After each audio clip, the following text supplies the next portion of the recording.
অথবা কিভাবে আইডিয়া তৈরি করবেন এ বিষয়ে আমাদের মুজিব 100 আইডিয়া এর তৃতীয় আহ, অনুষ্ঠান অনুষ্ঠিত হতে যাচ্ছে। আপনারা অলরেডি জানেন যে চতুর্থ শিল্প বিপ্লব আন্তর্জাতিক সম্মেলন বা আইসি4IR বাংলাদেশ বিশ্ববিদ্যালয় মঞ্জুরি কমিশন কর্তৃক আয়োজিত আহ, একটি ইন্টারন্যাশনাল কনফারেন্স, যে কনফারেন্সের আন্ডারে মুজিব শতবর্ষ আইডিয়া প্রতিযোগিতা অনুষ্ঠিত হতে যাচ্ছে। এর ধারাবাহিকতায় আমাদের আজকে তৃতীয় সেমিনারটি আয়োজন হতে যাচ্ছে। এই সেমিনারে অলরেডি আমাদের মাননীয় অতিথি বাংলাদেশ বিশ্ববিদ্যালয় মঞ্জুরি কমিশনের সম্মানিত সদস্য প্রফেসর ডক্টর মোহাম্মদ সাদ্দাত হোসেন স্যার অলরেডি উপস্থিত হয়েছেন। স্যারকে ধন্যবাদ যে আমাদের অনুষ্ঠানে সময় দেওয়ার জন্য। এই অনুষ্ঠানে আজকে সভাপতিত্ব করবেন মুজিব 100 আইডিয়া প্রতিযোগিতার সম্মানিত চেয়ার এবং চট্টগ্রাম বিশ্ববিদ্যালয় কম্পিউটার সায়েন্স অ্যান্ড ইঞ্জিনিয়ারিং বিভাগের সিনিয়র শিক্ষক professor doctor Mohammad Sadat Hossain sir. এবং আমাদের এই অনুষ্ঠানের প্রধান বক্তা বা speaker professor doctor Mohammad Atiqur Rahman Ahad. উনি এখন বর্তমানে স্পেশালি অ্যাপয়েন্টেড প্রফেসর হিসেবে আছেন ওসাকা ইউনিভার্সিটি, জাপান। কিন্তু উনি অ্যাজ ওয়েল অ্যাজ উনি প্রফেসর IEEE ডিপার্টমেন্ট, ঢাকা বিশ্ববিদ্যালয়। উনি আসলে বিষয় আজকে এই আইডিয়া প্রতিযোগিতার বিষয়গুলো নিয়ে আলোচনা করবেন। আমাদের 10টি যে ক্ষেত্রে আমরা প্রতিযোগিতার আইডিয়া আহ্বান করেছি, সেই জায়গাগুলোতে কি সমস্যা গুলো চিহ্নিত করা যায় এবং তার সমাধানগুলো কিভাবে চিন্তা করতে পারে আমাদের যারা প্রতিযোগী আছেন, সেই বিষয়ে উনি আলোকপাত করবেন। এ বিষয়ে আমি আমাদের সেমিনারের শুরুতে আমি আমন্ত্রণ জানাচ্ছি আমাদের এই প্রতিযোগিতার ফরম্যাটটি নিয়ে জাস্ট ছোট আকারে সংক্ষিপ্ত উদ্দেশ্য এবং লক্ষ্য নিয়ে আলোচনা করার জন্য এই মুজিব শতবর্ষ আইডিয়া প্রতিযোগিতার chair doctor Mohammad Sadat Hossain sir. ধন্যবাদ doctor Shamim Alam Mamun, secretary Mujib 100 idea contest. এই প্রথমেই স্মরণ করছি হাজার বছরের শ্রেষ্ঠ বাঙালি জাতির পিতা শেখ মুজিবুর রহমানকে এবং 15ই আগস্টে বুলেটের হাতে নির্মমভাবে নিহত বঙ্গমাতা ফজিলাতুন্নেসা মুজিব, শেখ কামাল, জামাল ও অন্যান্য শহীদদের। আমরা জাতির পিতার জন্ম শতবার্ষিকী এবং 50 বছর স্বাধীনতার পূর্তি উপলক্ষে বিশ্ববিদ্যালয় মঞ্জুরি কমিশন একটি অনন্য পদক্ষেপ গ্রহণ করেছে, যেটা বিশ্ববিদ্যালয়ের মঞ্জুরি কমিশনের ইতিহাসে আমরা দেখিনি। সেটি হচ্ছে একটা আন্তর্জাতিক একটা সম্মেলন করতে যাচ্ছে, international conference on 4th industrial revolution. এবং এই international conference on 4th industrial revolution and beyond এর একটা কো-লোকেটেড ইভেন্ট হচ্ছে মুজিব 100 আইডিয়া কন্টেস্ট, আপনারা যেটা সবাই অবগত আছে। এবং আজকের সবার সম্মানিত প্রধান অতিথি বিশ্ববিদ্যালয়ের মঞ্জুরি কমিশনের মাননীয় সদস্য প্রফেসর ডক্টর সাজ্জাদ হোসেনের সুনিপুণ পরিকল্পনায় এই কনফারেন্স হতে যাচ্ছে, আপনারা সবাই জানেন। এবং আমি স্বাগত জানাচ্ছি আমাদের আজকের অনুষ্ঠানের সম্মানিত স্পিকার, যিনি কিভাবে আইডিয়া জেনারেট করবে এই বিষয়ে তার মূল্যবান বক্তব্য তুলে ধরবেন। এবং যারা প্রতিযোগী, যাদের অনেকগুলো কোয়েশ্চন আছে, আমার মনে হয় এই ব্রেনস্টর্মিং এর মাধ্যমে ওনার মতো একজন বিশেষজ্ঞের আলোচনায় আমরা অনেক কিছু শিখতে পারবো। আমাদের অনেকগুলো প্রশ্ন আছে, সেগুলোর আমরা মনে হয় অ্যান্সার পাবো। এবং এই মুজিব 100 আইডিয়া প্রতিযোগিতা অথবা বাংলায় আমরা যেটাকে বলছি মুজিব শতবর্ষ আইডিয়া প্রতিযোগিতা, সেটির অন্যতম লক্ষ্য হচ্ছে ইন্ডাস্ট্রি এবং একাডেমিয়ার মধ্যে একটা সহযোগিতা গড়ে তোলা, যেটা আমরা যেরকম হওয়া উচিত আমরা সেটা পাই নাই। এবং এই উদ্দেশ্যকে বাস্তবায়ন করার জন্য মুজিব শতবর্ষ আইডিয়া প্রতিযোগিতার মাধ্যমে আমরা এই মুজিব 100 আইডিয়া কন্টেস্ট আমরা আয়োজন করতে চাচ্ছি। এবং আমাদের এই আয়োজন করতে গিয়ে আমাদের যেমন এখানে চ্যালেঞ্জ আছে, তেমন এখানে বেনিফিটসও আছে।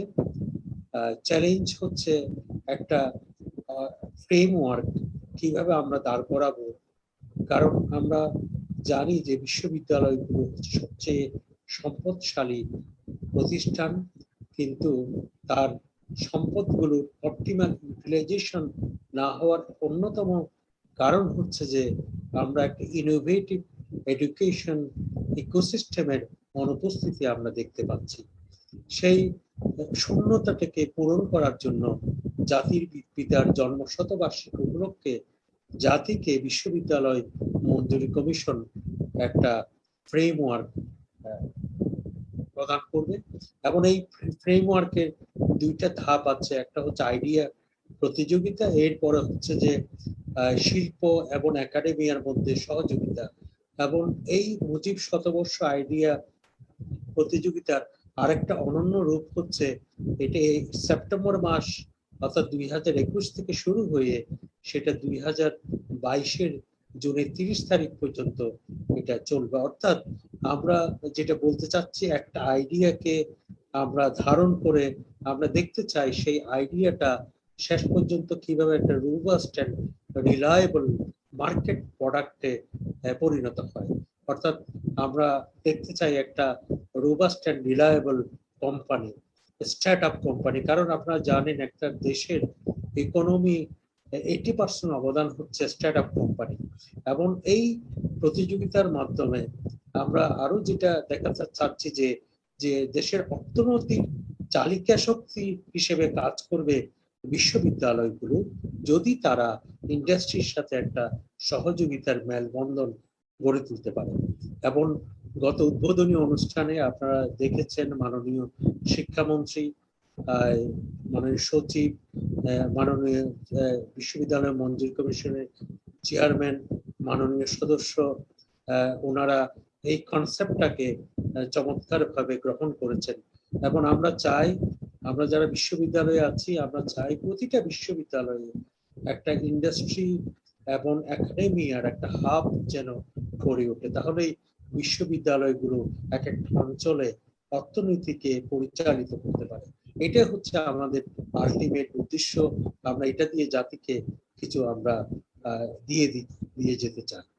আমি আমার বক্তব্য আর দীর্ঘায়িত না করে আমি আমাদের মাননীয় সেক্রেটারিকে অনুরোধ করব আমাদের আজকের অনুষ্ঠান শুরু করার জন্য।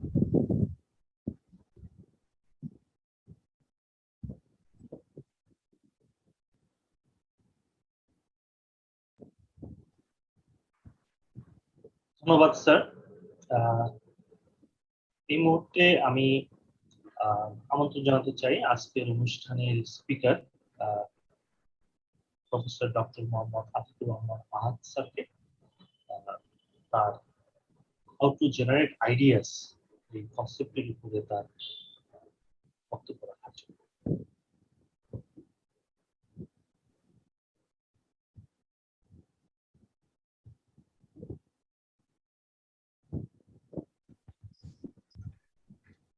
ধন্যবাদ সবাইকে। আসসালামু আলাইকুম এবং শুভ সন্ধ্যা। আমি জাপান থেকে বলছি। আমার এখানে এখন বাজে হচ্ছে 10টা 15 আর বাংলাদেশে মনে হয় 7টা 15। তা আমি আমাদের সম্মানিত প্রফেসর মোহাম্মদ সাজ্জাদ হোসেন স্যারকে এবং আমাদের অতি প্রিয় প্রফেসর মোহাম্মদ শাহাদাত হোসেন স্যার সহ অন্যান্য যারা আছেন সবাইকে সালাম জানিয়ে শুরু করতে যাচ্ছি। তো আজকে আসলে আমরা যদি প্রত্যাশা করি যে এটা মানে আমি খুব বেশি কিছু দিয়ে দিতে পারবো বা আইডিয়া জেনারেট করতে, এটা খুবই ডিফিকাল্ট। কারণ হাউ টু জেনারেট আইডিয়াস এটা আসলে খুবই ডিফিকাল্ট। কারণ আমার ইনিশিয়াল প্ল্যান ছিল হাউ টু অ্যাভয়েড দিস টক। ফলে ফর দ্য লাস্ট 10-15 ডেজ বেশ কয়েকজনের সাথে ডেট এগুলো নিয়ে বারবার বলছিলাম, কিন্তু শামিমাল মামুন ভাই আমাকে জেকে ধরেছেন যে কিছু একটা বলতে হবে। তো এই জন্য বাধ্য হয়ে আমি চেষ্টা করেছি কিছু, কিন্তু ডেফিনেটলি আমি খুবই দুর্বল আইডিয়ার ক্ষেত্রে। যারা আমার খুব পরিচিত তারা জানেন যে আমার জীবনে আইডিয়া আমি খুব ভালো কিছু করতে পারি নাই আর কি এখন পর্যন্ত। তো সেই পরিপ্রেক্ষিতে ইটস ভেরি ডিফিকাল্ট। তো হাউ টু জেনারেট আইডিয়াস, প্রথমত হচ্ছে যে আমি জানি না যে কিভাবে করতে হবে। তো এই প্রেজেন্টেশনে আমি কিছু আলোচনা করব, কিছু পয়েন্ট দিব যেটা আমার কাজের সাথে সম্পৃক্ত, তার আলোকে হয়তো মানে 1% হলেও কিছুটা ইমপ্রুভমেন্ট হবে। তা আমি রিকোয়েস্ট করব যে ইয়াং ছেলে মেয়ে আপনারা যারা আছেন তারা একটু খেয়াল করবেন এবং পরবর্তীতে সবাই মিলে হাউ টু জেনারেট আইডিয়াস এই সম্পর্কে নতুন নতুন তথ্য যার যার কাছে আছে শেয়ার করবেন উইদাউট এনি হেজিটেশন। আমার নাম হচ্ছে মোহাম্মদ আতিকুর রহমান আহাদ। আমি ঢাকা বিশ্ববিদ্যালয়ে ইলেকট্রিক্যাল অ্যান্ড ইলেকট্রনিক ইঞ্জিনিয়ারিং ডিপার্টমেন্টে কর্মরত, যেটা আগে applied physics electronics and communication engineering department ছিল। আর এখন আমি ওসাকা ইউনিভার্সিটিতে আছি। এবং কারো যদি আমার কাজ সম্পর্কে জানতে হয় আমার এই ওয়েবসাইটে যেতে পারেন ahadvisionlab.com। উইথ দ্যাট এই হচ্ছে আমার ঢাকা বিশ্ববিদ্যালয়। সবাই বাংলাদেশি, যেহেতু এখানে আমরা সবাই বা ঢাকা ইউনিভার্সিটি চিনি। আর এটা হচ্ছে ওসাকা ইউনিভার্সিটি, এবং এখানে দুইজন দেখা যাচ্ছে, কোনটা আসল কোনটা নকল এটা বোঝা মুশকিল। এবং প্রফেসর হিরোশি ইশিগুরো, উনি হচ্ছেন হিউম্যান লাইক রোবটের একজন গুরু বা লিজেন্ডারি পারসন। এবং আইডিয়া ক্রস মি বা আইডিয়া এক্স মি, এটা হচ্ছে ওনার মানে একটা ইন্টারেস্টিং জায়গা, এবং তারা অনেক কিছু করার চেষ্টা করেন। That's it. তো আইডিয়ার ক্ষেত্রে আমাদের প্রথমত যেটা দরকার সেটা হচ্ছে যে আমরা মাথায় প্রশ্ন আনবো, বিভিন্ন টপিক নিয়ে আসবো, দেন এই যে কল কবজার মতো আমাদের ব্রেন ঘুরাবে। এবং যে কারণে আমরা বলি যে যখন আমরা অনেক বেশি চিন্তা করি প্রবলেম সলভ করার জন্য আমাদের মাথা ব্যথা করে। এটার হচ্ছে এই যে যন্ত্র গরম হয়ে যায়, মাথা ঠান্ডা পানি ঢালতে হয় এন্ড সো অন। এরপরে হঠাৎ করে বাতি জ্বলে উঠবে। তো যখন দেমাগে বাতি জ্বলে উঠবে তখনই আসলে আমরা বুঝি যে মেন্টোস না খেলেও মানে আইডিয়া জেনারেট হয়ে গেছে। এই হচ্ছে বিষয়। তো এই বাতি যে জ্বলে, সেই জ্বালার জন্য আমাদের সবসময় খেয়াল করতে হবে, জ্বললো আর টুপ করে নিভে গেল তাহলে কিন্তু হবে না। এই জন্য keep burning the bulb of ideas, এটা একটা মাথায় রাখতে হবে। তো আরেকটা পয়েন্ট হচ্ছে যে আমাদের বাস্তব জীবনে আমরা যখন আড্ডায় থাকি প্রচুর আইডিয়া নিয়ে আসি, এটা করব এটা করব, এটা করা সম্ভব, স্পেশালি যখন আমরা মানে পরনিন্দা করার চেষ্টা করি আর কি। তো বাস্তব জীবনে এগুলো প্রচুর আসে, কিন্তু যখনই আলোচনার বিষয় আসলো যে how to solve it, step by step আমরা কিভাবে এটা সমাধানের দিকে যেতে পারবো, তখনই দেখা যায় অলমোস্ট এভরিবডি আমরা কোনো পথ পাই না, দিশেহারা হয়ে যাই। তখন আমরা হতে পারে যে আয়ুব বাচ্চুর দিশেহারা, না আয়ুব বাচ্চু বা কার হোয়াট এভার ভুলে গেছি, দিশেহারা গান গাই বা হোয়াট এভার, ঠিক আছে। আমাদের মাথায় রাখতে হবে যে আসলে keep burning the bulb of ideas, এটা খুব ইম্পর্টেন্ট।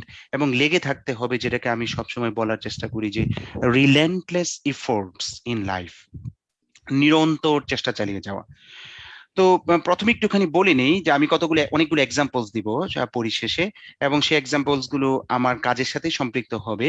সব ডোমেইন তো সম্ভব না, কিন্তু এর আগে আমি কিছু ভূমিকা রাখতে চাই যে আসলে যে কোনো কাজ বা আইডিয়া বা রিসার্চ, এটা একটা সিস্টেমেটিক। এর জন্য আমাদের আসলে প্রবলেম অফ নেচার জানতে হবে, যে আসলে সমস্যাটা কি। একজন ডাক্তার যেরকম সমস্যা ভালো করে জানার পরে সমাধান দিতে পারেন, আমাদেরও খেয়াল করতে হবে যে আমরা যখন কোনো একটা আইডিয়া জেনারেট করতে চাই, সমস্যাটাকে ভালো করে বুঝতে হবে।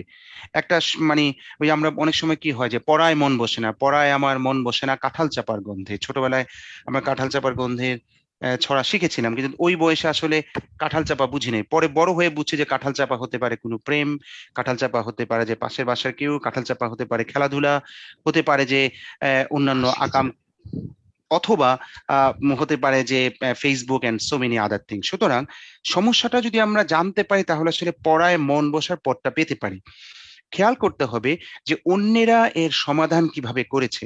আমি যদি হুবহু অন্যের সমাধান কপি করি তাহলে সেটা নতুন আইডিয়া জেনারেট হলো না। এই জন্য আমাকে যেটা করতে হবে সেটা হলো যে অন্যেরা কিভাবে এর সমাধান করেছে এর সম্পর্কে জানার চেষ্টা করতে হবে। অফকোর্স যে কোনো কাজের ক্ষেত্রে টাইম বাউন্ড, আমি শুধু জানবো আর জানবো তাইলে তো হলো না। জানার সাথে সাথে চিন্তা করতে হবে, চেষ্টা করতে হবে, এবং আমার যতদিন সময় থাকে কোনো একটা কাজ করার জন্য সেখান থেকে ভাগ করে নিতে হবে যে কোনটার জন্য কতটুকু সময় দিব। দেন বেসড অন দ্য রিয়ালিটি, বাস্তবতা বুঝে যে আমি কোন দেশে বাস করি, আমার কি অ্যাবিলিটি আছে, আমার কি নো হাউ আছে, আমি পর্যন্ত বড় হয়েছি কি কতটুকু জেনে, তার উপর বেস করে নতুন কোনো চিন্তা, নতুন কিছু ডেভেলপ করা, অথবা সেটাও যদি করা না যায় যে নতুন কোনো এক্সপেরিমেন্ট করা, সেটাও যদি সম্ভব না হয়, বা অনেক ডোমেইনে আছে data collection is extremely important. Specially social science, arts, business, এইসব সাবজেক্টে অনেক ক্ষেত্রেই ডেটা কালেকশন করে সেগুলোকে অর্গানাইজড এবং কন্ট্রোল ম্যানারে কিছু করার চেষ্টা করা, নতুন কিছু করার চেষ্টা করা, এটা হচ্ছে একটা স্ট্র্যাটেজি। দেন হচ্ছে যে পরের কাজ, যে আইডিয়া করলাম, করার পরে কিছু ইমপ্লিমেন্ট করে দেখলাম যে কাজ কিরকম হচ্ছে, অ্যানালাইসিস করা, দেন এই রেজাল্ট গুলাকে আমরা ম্যাক্সিমাইজ করার চেষ্টা করা যে আসলে কোথায় এটা কাজ করে, কোথায় এটা কাজ করে না, এটা লিমিটেশনস বা কনস্ট্রেন্টস গুলো খুঁজে বের করা। কারণ পৃথিবীর কোনো সমস্যার সমাধান পুরা সমস্যাটাকে সমাধান করতে পারে না, ঠিক আছে? এই জন্য এটা করা এবং কাজ থেমে না রাখা, এরপর কি করা যায় সেটা নিয়ে চিন্তা করা। তো এই হচ্ছে মোটামুটি একটা মানে basic strategy for any work, any idea, any research, whatever we want to point. Then হচ্ছে যে পচা পথে যদি আমরা না যাই, পচা পথ হচ্ছে যে আমরা এমন একটা আইডিয়াতে চিন্তা করলাম যেটা ইউটোপিয়ান, অসম্ভব কাল্পনিক, অথবা অসম্ভব রোমান্টিক, যেটা আসলে বাস্তবতা সম্পন্ন নয়, স্বপ্নে পাওয়া বড়ি না রিসার্চ অথবা আইডিয়া। আমি এমন একটা অ্যাবনর্মাল আইডিয়া চিন্তা করলাম যেটা আসলে খুবই ডিফিকাল্ট টু অলমোস্ট ইম্পসিবল, অথবা এক্সট্রিমলি ডিফিকাল্ট, অথবা এই টাইপের কাজ কখনো হয় না, নতুন একটা জিনিস চিন্তা করছি যেটা আসলে রিয়ালিস্টিক না, কোনো মানে এক্সিস্টিং নলেজের সাথে কানেক্টিভিটি নাই, এটা যেতে না হয়। কারণ একমাত্র স্বপ্নে পাওয়া বড়ি যেগুলো ওই যে বিভিন্ন গ্রামে গঞ্জে আগে গেলে বাসে দেখতাম বিক্রি করতো, বা ট্রেনে এখন করে কিনা জানি না। তো পয়েন্ট হচ্ছে যে স্বপ্নে পাওয়া কোনো বড়ি নয়, তাবিজ তোমার নয়, মাথায় রাখতে হবে যে এটা। নাম্বার টু হচ্ছে যে অন্যের কাজকে হুবহু অথবা অলমোস্ট সেম করে চুরি করা, বা অন্যের কাজ বা চিন্তাকে নিজের বলাটা, এটা যাবে না। আমরা যদি অনেক ক্ষেত্রেই, এবং এই আইডিয়া কন্টেস্টে আপনাদের যেটা হবে অল্প সময়, যেহেতু আমরা এক্সিস্টিং বিভিন্ন রকমের মডিউল, বিভিন্ন রকমের সিস্টেম আমরা ইমপ্লিমেন্ট করব, ব্যবহার করব, বর্তমানে যা আছে তাকে ব্যবহার করে আমরা সমাধানের পথ চেষ্টা করব। আমরা তো এটা সম্ভব না যে 1 বছর বা 6 মাস, ইভেন 1 মাসের মধ্যে বা 2 বছরের মধ্যে আমরা অসাধারণ নতুন কিছু করে ফেলতে পারবো। খুব রেয়ার কেসে সম্ভব হয়। রিসার্চাররা যারা 3, 4, 5 বছর 10 বছর ধরেও কাজ করে, তারাও দেখা যাচ্ছে যে সহজে করতে পারে না। সুতরাং এই জন্য তো মাথায় রাখতে হবে যে অন্যের কাজ বা চিন্তাকে নিজের বলবো না, আমরা বলবো যে এটা যদু থেকে পেয়েছি, এটা মধু থেকে পেয়েছি, এটা কুদুর কাজ, এটা রহিমের কাজ, এটা এভাবে করে করে আমরা করব।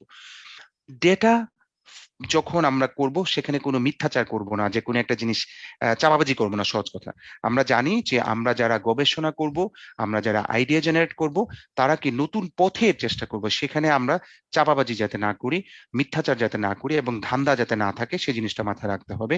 তাহলে যেটা হবে যে পার্টিসিপেন্টস বা অন্যেরা মিসগাইডেড হবে, এবং এই একটা সৎ উদ্যোগ মানে ক্ষতিগ্রস্ত হবে, এটা যাতে না হয়, এটা আমাদের মাথায় রাখতে হবে। Do brain storming. আমরা যারা ওই যে ইত্যাদি দেখেছি, চাচা মানে নানা নাতি সারাক্ষণ নাতি বলতো চিন্তা করো না, না চিন্তা করতে, ঠিক আছে? এই যদিও নাতি অনেক উল্টাপাল্টা চিন্তা করতো, বাট এরপরে অনেক কিছু রিয়ালিস্টিক ছিল। তো আমাদের মাথায় রাখতে হবে যে ব্রেন স্টর্মিং খুব ইম্পর্টেন্ট। নতুন আইডিয়া জেনারেট করার জন্য ব্রেন স্টর্মিং, যেটা অনেক সময় বলি আমার ছাত্রছাত্রীদেরকে, যে আমাদের ব্যক্তিগত জীবনের আড্ডার, ইনক্লুডিং মাইসেলফ, আড্ডার একটা অংশ আমরা কি করব, গবেষণাধর্মী, বা আমি যে লাইনটা পছন্দ করি সেই লাইনে আমি চিন্তা করব, এবং এর জন্য আমরা স্পেশালিস্ট বা কলিগস বা যারা রিলেটেড এক্সপার্টস অথবা স্টেক হোল্ডার্স, যেমন আমি চিন্তা করতেছি অটিজম নিয়ে কাজ করব, তাহলে আমাকে যেতে হবে অটিস্টিক স্কুলের ওখানে টিচারদের সাথে কথা বলতে হবে, প্যারেন্টসদের সাথে কথা বলতে হবে, বাচ্চাদের ব্যাপারগুলো ডিল করতে হবে, ওখানে হসপিটাল ডক্টরস ইনভলভ থাকতে হবে, সাইকোলজিস্ট বা সাইকিয়াট্রিস্ট ওদের যদি ইনভলভমেন্ট থাকে সেগুলোকে খেয়াল করতে হবে, ঠিক আছে? এবং গভর্নমেন্টের সাথে আমি কাজ করতে হবে, কারণ গভর্নমেন্ট একটা পলিসি থাকে, আমি পলিসির বাইরে গিয়ে একটা দেশে কাজ করতে পারবো না। যেমন ড্রোন নিয়ে কেউ কাজ করবে, কিন্তু গভর্নমেন্টের পলিসি সবার আগে দেখতে হবে যে ড্রোন কোথায় কতটুকু ব্যবহার করা যাবে, কোন পারপাসে করা যাবে। ওইটা না করে হুট করে আমি ড্রোন কিনে বিশাল রিসার্চের একটা প্রজেক্ট দিয়ে দিলাম, দেখা গেল যে সরকার প্রথমেই বলতেছে ড্রোন হারাম, এটা ব্যবহার করা যাবে না বা এই লেভেলে রিসার্চ করা যাবে না। সুতরাং আমাদের মাথায় রাখতে হবে যে রিলেটেড স্পেশালিস্ট কলিগস অথবা স্টেক হোল্ডার্স বা পার্টনার্স, তাদের সাথে বা তাদের ইনফরমেশন গুলো কালেক্ট করে, পরিশ্রম না করে আমি অল্প একটু চিন্তা করে ভাববো যে আমি অনেক কিছু করে ফেলতে পারবো, সেটা কিন্তু কখনোই হবে না। এই জন্য we need genuine brain storming, অনেক চিন্তা করতে হবে এবং কাগজ কলম ব্যবহার করতে হবে প্রচুর পরিমাণে। আদিকাল থেকেই মানুষ কাগজ কলম ব্যবহার করে নোট ডাউন করে ছবি আঁকে, ট্রি আঁকে, একটার সাথে একটা রিলেশনশিপ করে, এরপর আবার করে আবার করে, সবকিছু কম্পিউটারে করা অথবা সবকিছু মাথায় রেখে করার প্রয়োজন নাই। ওইভাবে করতে করতে আমরা কি করব, একটা পর্যায়ে আসবো। এই জন্য আমাদের এটা দরকার। এখন পয়েন্ট হচ্ছে যে ইয়াং ছেলে পেলে যারা আছে, অনেক ক্ষেত্রে একটা পরিকল্পনা করলো কিন্তু এক্সপার্ট কোথায় পাবে, এদের অনেকেই প্রশ্ন থাকে যে আমি এই রিলেটেড কাজ করব, আমি এক্সপার্ট কোথায় পাবো। কিন্তু এই জন্য আমাদের মাথায় রাখতে হবে যে মানে প্রাইমারি সোর্সেস বা বই বা জার্নাল বা, আর যেহেতু বাংলাদেশে কাজ করতে গেলে বাংলাদেশে এইসব যারা কাজ করেন তাদের খুঁজে বের করতে হবে। এখন তো অনেক ভালো অবস্থা, যেহেতু আমাদের ইন্টারনেট আছে এবং ইন্টারনেটে অনেক তথ্য আছে এবং একজন আরেকজনকে আমরা ফোন দিয়ে কথা বলতে পারি, বিদেশি এক্সপার্টদের সাথেও কথা বলা কোনো কঠিন কাজ না। এরকম দেন হচ্ছে engage in collaborative researches or discussions with experts.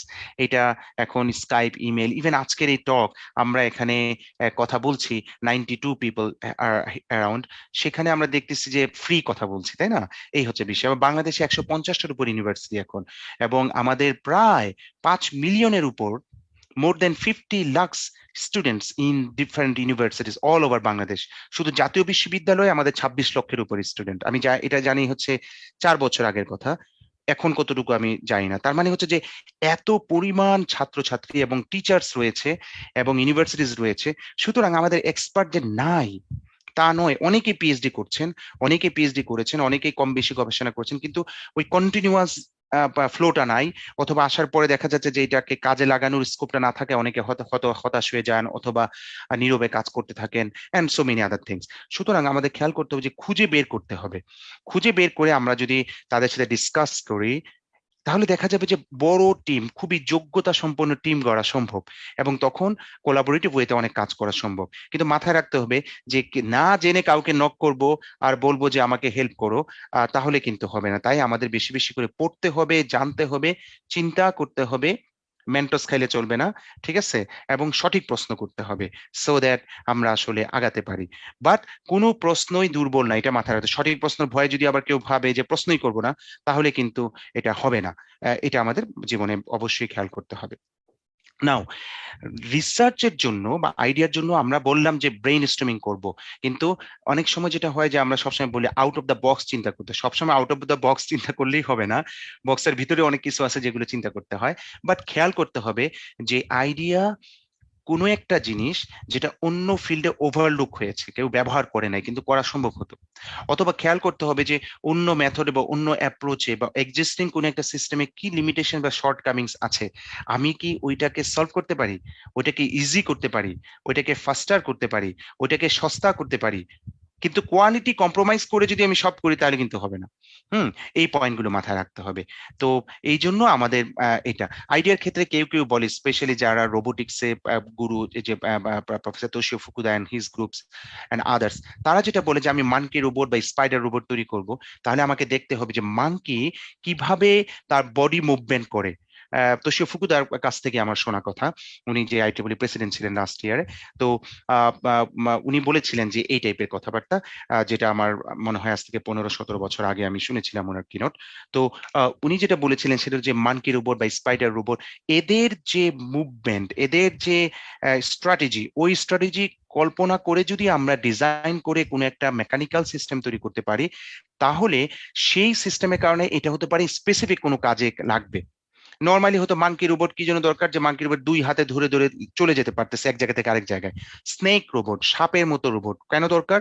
আমাদের রানা প্লাজায় যখন ঘটনা ঘটলো, অথবা আমাদের যখন বড় একটা বিল্ডিং ধসে পড়ে বা পৃথিবীতেই পড়ে, ভূমিকম্প হলে, যেমন আজকে মেলবোর্নে হলো, বাংলাদেশেও আমরা সবসময় চিন্তিত থাকি, তা কিছু হলে তখন ওই ভিতরে প্রচুর মানুষ থাকে, যারা হতে পারে এখনো মারা যায়নি, অসুস্থ বা ইনজিউর্ড, তাদের জানা থাকলে তখন মানুষ রেস্কিউ টিম পাঠাতে পারে। তো সেই ক্ষেত্রে কি, তা আমি নিজেই চোখে দেখেছি এবং জানিও এই লাইনে কাজও আছে। তারা কি করলো, একটা সাপ যেরকম আঁকা বাঁকা করে যায়, অথবা সেরকম করে একটা রোবট বানানো যাতে করে সে চিপা চাপা দিয়েও চলে যেতে পারে, সিঁড়ি বেয়েও যেতে পারে, something like that. Another concept কি, বেয়ে বেয়ে যাতে উঠতে পারে। অ্যানাদার কনসেপ্ট কি, যে ছোট তেলাপোকার মতো রোবট বানানো, মাল্টিপল তেলাপোকা বিভিন্ন জায়গায় ছোট ছোট চলে যাবে, তাদের ছোট ক্যামেরা এবং সেন্সর থাকবে, সেখান থেকে ডাটা পাঠাবে, প্রেজেন্স অফ লাইফ এটা আমাদের জানাবে। খুব কঠিন কাজ না কিন্তু, কিন্তু এই মানে কোঅর্ডিনেট করা, একটার সাথে আরেকটা যে কোঅর্ডিনেট করবে চলবে, এগুলো হচ্ছে আপনার ন্যাচারালি দেখা, যে পিঁপড়া and so many others, it's not so easy. প্রচুর পরিশ্রম করলে হবে। আমি প্রথমেই বলে নিয়েছিলাম যে আমি আমার নিজের জীবনেই আইডিয়া জেনারেট করতে পারিনি সেরকম, সুতরাং কিন্তু এটা মাথায় রাখতো যে বলা সহজ করা কঠিন। আমি শুধু বলতেছি যাতে করে আমাদের ইয়াং জেনারেশনরা এবং সবাই চেষ্টা করে। সুতরাং বারবার এটা আমি বলবো, কারণ হচ্ছে আমি নিজেই লজ্জাবোধ করতেছি যে আমি মানে আইডিয়া জেনারেশনের কথা বলছি, কিন্তু আমি নিজেই জীবনে আইডিয়া তেমন কিছু করি নাই। ঠিক আছে, বা চেষ্টা করে সার্থকতা লাভ করি নাই, চেষ্টা করি নাই যে তা না। I always try, even today I tried for something, কিন্তু এটা সম্ভব হয় না। বুদ্ধি থাকতে হয় বা প্রচুর পরিশ্রম করতে হয়, এই হচ্ছে বিষয়। এখন আমাদের 10টা ট্র্যাক আছে। সেই 10টা ট্র্যাকে আপনারা যদি আমাদের ওয়েবসাইটে যান, মুজিব 100 আইডিয়া চ্যালেঞ্জ, সেখানে আপনারা দেখবেন যে এডুকেশন একটা সেক্টর যেখানে আমাদের ট্রিমেন্ডাস কন্ট্রিবিউশনের জায়গা রয়েছে। এই ক্ষেত্রে শুধুমাত্র সিএসসি ট্রিপলির জায়গা নয়, অন্য ডোমেইনের, ইভেন এডুকেশন ফিল্ডের এবং আদার্স যারা কাজ করে তাদেরকে ইনভলভ করে ছোট্ট একটা টার্গেট নেন এবং সেটার উপর বেস করে করার চেষ্টা করেন। হেলথ কেয়ারে এনোর্মাস কন্ট্রিবিউশন রাখা। আমি আজকের প্রেজেন্টেশনে মোস্ট অফ দ্য পয়েন্টস, আমি আইডিয়া যেগুলো দিব সেগুলো হেলথ কেয়ার রিলেটেড। তো হেলথ কেয়ার কেন, কোভিড-19 আমাদের দেখিয়ে দিয়েছে যে ট্র্যাডিশনাল ওয়েতে যেভাবে চলছে তার বাইরে আরো অনেক চ্যালেঞ্জ এখন আমাদের চলে আসছে, এবং কিভাবে আমরা করব। বাংলাদেশ একটা এগ্রিকালচার বেসড কান্ট্রি, এখানে কিভাবে করা যেতে পারে, এটা খুবই কঠিন একটা কাজ। ফিশারিজ একটা পার্ট এখানে, এবং আমি জানি যে আমি যখন দেশে ছিলাম তখন মানে ফিশারিজ ডিপার্টমেন্ট থেকে গভর্নমেন্টের এসেছিলেন doctor Tanvir and few others also discuss, যে আমরা কিভাবে বিভিন্ন রকমের অটোমেশন করে ফিশারিজ ইন্ডাস্ট্রিকে উঠায় নিয়ে আসতে পারি। এবং আমি স্যালিউট করি তাদেরকে, যে বাংলাদেশে আজকে আমরা মাছ খাই, এটা খাই, সেটা খাই, আসলে তাদের গবেষণা বিহাইন্ড দ্য সিন এবং কনক্রিট এফোর্টস ট্রিমেন্ডাসলি হয়েছে বলে, মানে বিগত দশকগুলোতে বাংলাদেশ এত দূরে আসতে পেরেছে। সুতরাং খেয়াল করতে হবে যে আরো অটোমেশন করতে পারলে, আরো আইডিয়া জেনারেট করতে পারলে, ইনফ্রাস্ট্রাকচার ডেভেলপ করতে পারলে we can do better. Smart city and village, এটা খুব ইম্পর্টেন্ট। আমাদের অন্যান্য ফিল্ডগুলো আছে, যেমন ই governance, transportation and tourism, environment, তো এনর্মাসলি ইম্পর্টেন্ট। আমি এখানে সবাইকে রিকোয়েস্ট করব যে আমরা যাতে পরিবেশকে মানে অবহেলা না করি। এনভায়রনমেন্টকে যদি আমরা রক্ষা করতে না পারি, আমাদের সাস্টেনেবল ডেভেলপমেন্ট কোনো সেক্টরে পার্মানেন্ট হবে না। আজকে হয়তো আমি কোনোভাবে বেঁচে যাব, আমার বাচ্চা কাচ্চা বাঁচবে না, এবং আমরা দেখতে পাচ্ছি ডে বাই ডে আমাদের অবস্থা খুব খারাপ হচ্ছে। ফলে যার পক্ষে যতটুকু সম্ভব আমরা চেষ্টা করব এনভায়রনমেন্টাল ফ্রেন্ডলি ওয়েতে পৃথিবী চালাতে। Retail and e commerce and banking and financials, তো এগুলো তো বিজনেস রিলেটেড, আর এই জন্য আমাদের এগুলো জানতে হবে। আমি আর ই কমার্স নিয়ে খুব বেশি বলতে পারবো না। তো আমার মূল কনসেন্ট্রেশন থাকবে হেলথ কেয়ার। সো কিছু বিষয় আমি এখন বলবো ওয়ান আফটার অ্যানাদার, এবং আইডিয়া জেনারেট করার চেষ্টা করব। এর কিছু আইডিয়া অলরেডি আমার স্টুডেন্টরাও এখানে সাবমিট করবে, but if you have wonderful ideas, no problem, okay, don't hesitate. Number 1, আমাদের ডেটা মোডালিটিস কি হতে পারে? আমাদের ডেটা মোডালিটিস হতে পারে ভিডিও ডেটা, ইমেজ ডাটা, অথবা স্কেলেটন ডেটা, অথবা হতে পারে যে ডেপথ ইমেজ। এই টাইপের ডেটাগুলো আমরা বিভিন্ন রকমের ক্যামেরা থেকে নাওয়াডেইজ পেয়ে থাকি, এবং সেই ডাটাগুলোকে ব্যবহার করে আমরা বিভিন্ন রকমের অ্যাপ্লিকেশনে যেতে পারি। এটা একটা ইম্পর্টেন্ট। আরেকটা ইম্পর্টেন্ট হচ্ছে আমাদের যে স্মার্টফোন রয়েছে, সেই স্মার্টফোনে আমরা জানি যে accelerometer, gyroscope, compass, GPS, light sensors, barometer and other inherent sensors রয়েছে। এই সেন্সরগুলো ব্যবহার করে আমরা কি কোনো রকমের কাজ করতে পারি? নো। কারণ হচ্ছে যে ফোনের সেন্সর ব্যবহার করে কিছু করা যায় কিনা। গ্লোবালি ফোনের সেন্সর ব্যবহার করে অনেক রকমের অ্যাপ্লিকেশনস ডেভেলপ করেছে। আর এখন তো বাংলাদেশে আমরা অনেকেই মোবাইল অ্যাপ্লিকেশনস ডেভেলপ করতে পারি। তো মোবাইল অ্যাপস যখন বানাতে পারি, তার সাথে যদি আমি অ্যাক্সেলোমিটার বা জাইরোস্কোপের ডেটা এবং এই টাইপের জিনিসগুলো মানে ব্যবহার করতে পারি, তাহলে সেগুলো ব্যবহার করে আমরা হরেক রকমের অ্যাপ্লিকেশনস বের করতে পারি। আমি কিছু দেখাবো এখানে। এখানে আরেকটা ইম্পর্টেন্ট পয়েন্ট হচ্ছে যে হিউম্যান বিহেভিয়ার অথবা অ্যাক্টিভিটি, যদি আমরা বিভিন্ন রকমের ডেটা, যেমন আমাকে ভিডিও দেখা যাচ্ছে, ভিডিও না দেখা গেলে আমার স্পিচ পাওয়া যাচ্ছে, অথবা ভিডিও যদি সরাসরি দেখা না যায় আমার বডি জয়েন্ট পয়েন্টস স্কেলেটন এটাও পাওয়া যায়, মানে যারা রিসার্চ এই লাইনে আছে তারা করতে পারবে, বা গুগল দিলে জানা যাবে, না জানলে আমাকে জিজ্ঞেস করলে আমি হয়তো একটু বলে দিতে পারবো। তো পয়েন্ট হচ্ছে যে ডিটেকশন, যে কোথায় মানুষের মুভমেন্ট হয় বা অ্যাকশন আছে, আবার এটা থেকে কি ঘটছে সেটা বোঝা, এবং এর অ্যানাদার পয়েন্ট হচ্ছে প্রেডিকশন, যে বর্তমানে আমি যা দেখছি শুধুমাত্র বুঝতে পারতেছি, কিন্তু আমি বর্তমান দেখে ভবিষ্যৎকে প্রেডিক্ট করতে পারি। মানে ওই যে আমার এক বন্ধু ছিল, আমি যখন ইউনিভার্সিটি ফার্স্ট ইয়ারে পড়ি, চেহারা খুব খারাপ ছিল, এই জন্য হাতে দেখে বলছে যে আমার কোনো বিদেশ গমন নাই। ঠিক আছে, ফার্স্ট ইয়ারে ফার্স্ট হয়ে যাওয়ার পরে সে আবার সেকেন্ড ইয়ার আমি তার কাছে গেলাম, সে বললো যে অবশ্যই আমার বিদেশ গমন আছে। ঠিক আছে, তার মানে সে তখন আমার ভবিষ্যৎ দেখে ফেলছে আর কি। কারণ হচ্ছে যে সে ধরে নিছে যেহেতু আমি ভালো রেজাল্ট করলে বিদেশে যাব, হয়তো পড়াশোনা করব এরকম। তো প্রেডিকশন হচ্ছে যে আমরা আমরা দেখবো যে ভিডিও দেখে বা সেন্সরের ডাটা দেখে, যে মোবাইলের ডাটা দেখে আমি ফিউচার প্রেডিকশন করতে পারি কিনা। আমি কতগুলো এক্সাম্পল দিব পরে, আপনারা দেখে অবাক হবেন যে আসলে কত রকমের কাজ করা কত সহজে সম্ভব, এবং এক্সিস্টিং সিস্টেম ব্যবহার করেই সম্ভব। মেশিন লার্নিং বলেন, ডেটা প্রসেসিং বলেন, ডেটা অ্যানালাইসিস বলেন, এগুলো দিয়েই করা সম্ভব। কোয়ালিটি অ্যাসেসমেন্ট, এটা হলো আরেকটা ইম্পর্টেন্ট এরিয়া, যে আমরা আসলে যেটা করে কোনো কাজের স্কোর দেয়া, যে মানে কোনো কতটুকু স্বাভাবিক বা কতটুকু অস্বাভাবিক হলো, অ্যাকশনের একটা কোয়ালিটি। যেমন আমরা যখন ক্রিকেট বল খেলি, যদি আমি বল করি আমার যদি কতটুকু বাঁকে, তার উপরে আমরা একটা অ্যাসেসমেন্ট করি। ঠিক আছে, সিমিলারলি আমি যখন ইনজিউর্ড হই, আমার যখন রিহ্যাবিলিটেশন প্রসেস হয়, তখনও কিন্তু আমার একটা স্কোর থাকে। সুতরাং স্কোর বা গ্রেডিং করাটাও একটা ইম্পর্টেন্ট কাজ, এবং এই টাইপের কাজগুলোর উপর বেস করে অনেক অ্যাপ্লিকেশনস আমরা হেলথ কেয়ারে করতে পারি। তো জাস্ট বলা যারা একদমই নতুন সেন্সর বেসড এর জন্য, যে আমার মোবাইলের যদি সেন্সর ডাটা থাকে অথবা অন্য কোনো সেন্সর, আমি যদি এখানে কোনো একটা সেন্সর ব্যবহার করি, তাহলে সেই সেন্সর ডেটা, অ্যাক্সিলোমিটার হোক বা জাইরোস্কোপ হোক ইত্যাদি, সেই সেন্সর ডাটাগুলো আমরা প্রসেস করে ফিচার এক্সট্রাক্ট করে আমরা বিভিন্ন রকমের ক্লাসিফিকেশন বা অন্য কোনো অ্যাপ্লিকেশনে ব্যবহার করতে পারি। যেমন আমি দেখাবো ফল ডিটেকশন একটা, পরে কি হলো যে এই সেন্সরের data pre processing, feature extraction, then machine learning বলি, ডিপ লার্নিং বলি, whatever, based on the data amount, based on the strategies আমি দেখবো। নাও মানুষের অ্যাকশন বা অ্যাক্টিভিটি বুঝতে পারলে আমরা আসলে অনেক কাজ করতে পারি। আমরা জানি মন বুঝতে পারলে তো অনেক ভালো হতো, কিন্তু মিনার মতো বললাম যে যেহেতু মিনা রে মনে হয় আজকে কালকে বা এরকম কোনো একটা সময়ে, তো মিনা যেটা বলা হইতো, তো এখন যেটা সেটা মনকে যদি বোঝা যায় তাহলে পৃথিবীর অনেক প্রবলেম সলভ হয়। মেন্টাল হেলথ আমার কয়েকটা স্লাইড আছে আমি দেখাবো। সুতরাং মানুষের মন বোঝা অথবা এক্সপ্রেশন বোঝা, যে আমার ফেস দেখে বোঝা যে আমি আসলে হ্যাপি নাকি আমি আসলে স্যাড, অথবা আমার মধ্যে কোনো ডিপ্রেশন কাজ করতেছে বা আমি অ্যাক্টিং করছি।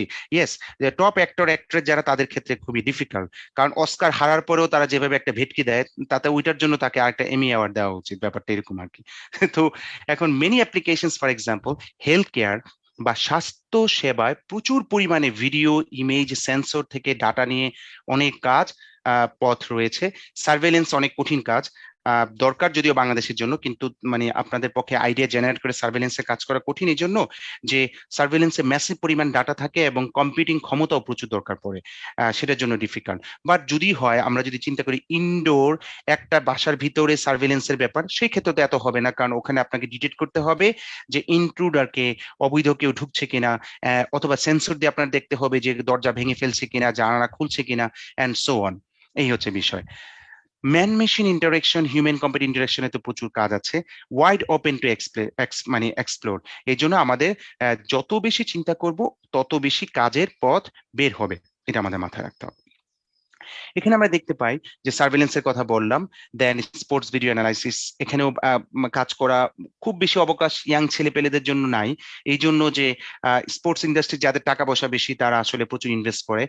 অ্যাকশন, আমরা ক্রিকেট দেখলেই বুঝি বা ফুটবল বা অন্যগুলা দেখলেই বুঝি।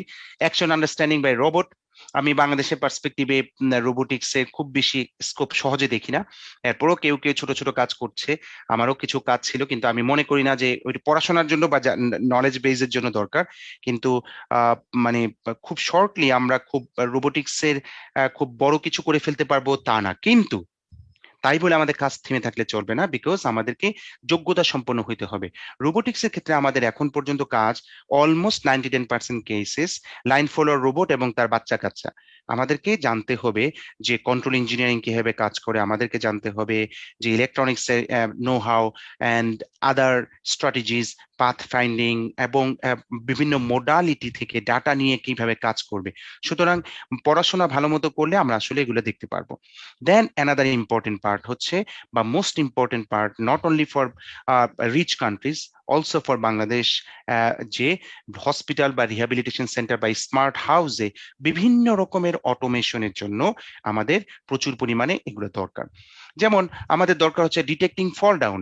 এখন আমরা প্রচুর পরিমাণে ফল ডাউন হয়, আপনারা অবাক হবেন যে উন্নত বিশ্বের জাপানের মতো কান্ট্রিগুলোতেও ফল ডাউন একটা কমন প্রবলেম। নিউজিল্যান্ডের মতো কান্ট্রিতেও তারা মনে করে যে এল্ডারলি পিপলের নাম্বার 1 প্রবলেম হচ্ছে fall down, according to some resources, আমি যা পড়েছি। তো এখন পয়েন্ট হচ্ছে যে ফল ডাউন কেন এত বড় প্রবলেম। চিন্তা করে দেখেন যে ইয়াং বয়সে আমরা তো অনেক সময় ফুটবল খেলতে গিয়ে কাদার মধ্যে ধপধপ করে পড়ে গেছি, কখনো কোমর ভাঙে নাই, ঠিক আছে। কিন্তু যখন আমরা বৃদ্ধ হয়ে যাব, বয়স্ক হয়ে যাব, আমার যদি ফল ডাউন হয়, কোমর বা কোনো একটা হাড় ভাঙে, আমি কিন্তু পঙ্গুর মতো হয়ে গেলাম, বিছানায় পড়ে থাকলাম, এন্ড কনসিকুয়েন্টলি আমার আরো বড় বড় প্রবলেম হলো। আরেকটা পয়েন্ট হচ্ছে ফল ডাউন হলো, ঘরের মধ্যে আমি পড়ে থাকলাম, কেউ দেখলো না, ওই অবস্থা থেকে আমি হতে পারে রক্তক্ষরণ বা অন্য কোনো সমস্যায় মারাও যেতে পারি। সো এটা একটা পয়েন্ট। আরেকটা পয়েন্ট হচ্ছে যে আমি ধপ্পর করে পড়ার আগে যদি আমাকে প্রেডিক্ট করা যায়, এটা ভিডিও থেকে অতটা সহজ না, কিন্তু সেন্সর দিয়ে এটা কিছুটা পসিবল। কারণ এখানে যে অ্যাক্সিলোমিটার ডাটা বা জাইরোস্কোপ ডাটা, এই ডাটাগুলো যদি আমার নর্মালি যা থাকে, অথবা আমার হেলথের অন্যান্য ভাইটাল প্যারামিটারস নর্মালি যা থাকে, তার তুলনায় যদি হঠাৎ করে অ্যাবনর্মালি কোনো কিছু হয়, এবং সেটা যদি আমার অ্যালগোরিদমের মধ্যে সেভাবে প্ল্যান করা থাকে, যেটার জন্য আসলে খুব কঠিন না, ডেটা বেসিক ডেটা অ্যানালাইসিস বলতে পারেন, বেসিক মেশিন লার্নিং দিয়েও সম্ভব, দেন আপনাকে যেটা হবে সেটা হলো যে প্রেডিক্ট করে যদি আপনাকে বলে যে আতিক, তোমার কিন্তু মাথা ঘোরাচ্ছে সকাল থেকে, আজকে তোমার এই পরিমাণ খারাপ অবস্থা, তুমি কিন্তু যে কোনো সময় পড়ে যেতে পারো অথবা খারাপ ফিল করতে পারো, এই টাইপের জিনিসগুলো কিন্তু আমাকে প্রোটেক্ট করতে পারে। আমি নিজে আজ থেকে 4-5 4 সাড়ে 4 বছর আগে ঢাকা ইউনিভার্সিটির কার্জন হলে মাথা ঘুরে পড়ে গেছিলাম, অথচ আমি since morning I was feeling dizzy and not balanced. Okay, যখন আমি ফিরে যাচ্ছিলাম তখন দেখা গেছে যে কার্জন হল আমার চারপাশে ঘুরছে। হ্যাঁ, এই হচ্ছে বিষয়। Then I was hospitalize. তো পয়েন্ট হচ্ছে যে আমি যদি আগে থেকে প্রেডিক্ট করতে পারতাম, আমরা ফিল করতে পারি, কিন্তু যখন আমি সেন্সর বেসড কোন একটা ডিভাইস বানাবো বা মোবাইল অ্যাপস বেসড কোন একটা ডিভাইস বানাবো, এবং এ হাতে যখন আমাকে কোনো একটা সাজেশনস দিবে, সেটা যদি অবশ্যই খেলনা টাইপের হবে না, রিয়ালিস্টিক হবে মোরলেস। পারফেক্ট তো কখনোই হবে না, কোনো কিছু পারফেক্ট হওয়া সম্ভব না, কিন্তু আমি বলছি যে মানে মানে একটা রিজনেবল স্ট্যান্ডার্ড, যেটা ডক্টরসরা অ্যাপ্রুভ করতে পারবেন অথবা বলবেন যে ইয়া অ্যান্ড সো অন। তো এই টাইপের পর্যায়ে যাওয়াটা খুবই গুরুত্বপূর্ণ। এখন ফল রিকগনিশন বা ডিটেকশন, এগুলো অনেক অনেক কাজ বাকি। এখন দেখেন যে আমরা হতে পারে ডেটা নিচ্ছি অ্যাক্সেলোমিটার বা জাইরোস্কোপ বা ম্যাগনেটোমিটার থেকে, অথবা ক্যামেরা থেকে নিচ্ছি, অথবা আমরা কিন্তু কন্টাক্টলেস মনিটরিং, যেগুলো ইনফ্রারেড বা আরএফ অথবা ওয়াইফাই বা সোনার, এগুলো আশেপাশে আমার রুমেই হতো আছে, ওগুলো থেকে ডাটা নিয়ে কাজ হচ্ছে এবং সেখান থেকেও করা সম্ভব। এরপরে তো বাকিটা হচ্ছে ডেটাকে কিভাবে আমি প্রি প্রসেস করবো, based on the data, based on the signal processing এর কাজ বা ডেটা প্রসেসিং এর কাজ বা ফিচার এক্সট্রাকশনের কাজ, and then go for classifications based on different machine learning and so on. Now point হচ্ছে ডেটা কোথা থেকে পাবো। আমি তো আর আম্মাকে বলবো না আম্মা জাম্প, মানে আম্মাকে বলবো যে আম্মা জাম্প করো, অথবা তুমি পড়ো কয়েকবার করে ডাটা কালেক্ট করি, এটা তো সম্ভব না। আমার ছাত্রদের নিয়ে একটা কাজ ছিল, মোস্ট অফ দ্য ওয়ার্কস আমি যা বলছি মেজরিটি ঢাকা ইউনিভার্সিটি আমার ডিপার্টমেন্টের ছেলেমেয়েদের কাজ, আর কিছু আছে ওসাকা ইউনিভার্সিটি, যেগুলো আমি উল্লেখ করব। তো পয়েন্ট হচ্ছে যে আমি ডেটা কোথায় পাবো, সেন্সর দিয়ে হলেও। এখন এল্ডারলি পিপল যখন পড়ে যায়, আর আমি যখন আমার ছেলেদেরকে বলছিলাম যে তোমরা ডাটা কালেক্ট করো, ওরা কিন্তু ফোন নিয়ে ওই যে কাউচের মধ্যে ধপর ধপর করে পড়ছে এবং এসে আমাকে বলছে যে স্যার অনেক ব্যথা ইত্যাদি ইত্যাদি। তো এখন পয়েন্ট হচ্ছে যে এখান থেকেও একটা আইডিয়া আমি বিভিন্ন প্রেজেন্টেশনে বলি, কিন্তু আইডিয়া এখন আমি পাই নাই, যে আমি সেন্সর থেকে হোক বা অন্য ডোমেনে হোক, একটা রিজনেবল গুড অ্যামাউন্টে যদি আমি ডেটা কালেক্ট করতে চাই, এবং সেই ডেটা নিয়ে যদি আমি জেনুইনলি এল্ডারলি পিপলদের জন্য কাজ করাতে চাই, তাহলে কিভাবে সম্ভব, এই ব্যাপারেও আপনারা অনেক চিন্তা করতে পারেন। কিন্তু চিন্তা করার আগে আপনাকে অবশ্যই এক্সিস্টিং ম্যাটেরিয়ালস কিছু পড়ে নিতে হবে, স্টেট অফ দ্য আর্ট কাজ কি আছে, ভালো কাজ কি আছে, যাতে করে আপনি একটা আইডিয়া জানলেন, তার উপর বেস করে চিন্তা করলেন। নতুবা আপনার চিন্তা ভাবনা অনেকটা ইউটোপিয়ান হবে, অথবা অনেক ক্ষেত্রে যেটা হতে পারে যে অলরেডি কাজটা হয়ে আছে এবং এটা সাকসেসফুল না। এই জন্য মাথায় রাখতে হবে। ফল ডিটেকশন যেটা বলেছিলাম যে বিগ প্রবলেম, ফল প্রেডিকশন একটা ইম্পর্টেন্ট পয়েন্ট, এবং ফল যদি প্রেডিক্ট করা যায় তাহলে দেখা গেল যে মানে অটোমেটিক্যালি একটা ইনফরমেশন যদি চলে যায় এবং সেই ক্ষেত্রে ইমার্জেন্সি অ্যালার্ট আসতে পারে এন্ড সো অন। এটা কিন্তু গুরুত্বপূর্ণ। অনেক রকমের সেন্সর বেসড কাজের ক্ষেত্র রয়েছে যেখানে আমরা ডেইলি এক্সারসাইজ মনিটরিং এর জন্য করতে পারি। এই কাজটা পরে কয়েকটা স্লাইড আমি রেখেছি, কারণ এটা অসম্ভব গুরুত্বপূর্ণ এবং আমি জানি যে দুই একজন আমার সাথে নক করেছে, তারা এখানে সাবমিট করবে এই টপিকের উপরে। পেশেন্ট মনিটরিং আউটসাইড হসপিটাল বা রিমোট পেশেন্ট মনিটরিং বা আরপিএম বলে।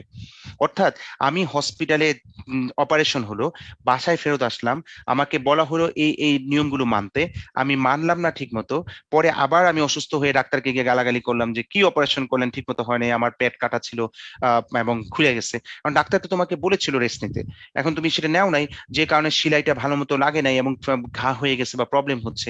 সো এই জিনিসগুলো আমরা রিমোট পেশেন্ট মনিটরিং এ যদি মানে রোগ বেসিস, এক একটা স্পেসিফিক রোগের জন্য এক এক রকমের স্ট্র্যাটেজি হবে করে যদি আমরা করতে পারি, তাহলে দেখা যাবে যে মানে ডাক্তারের কাছে বারবার যেতে হবে না।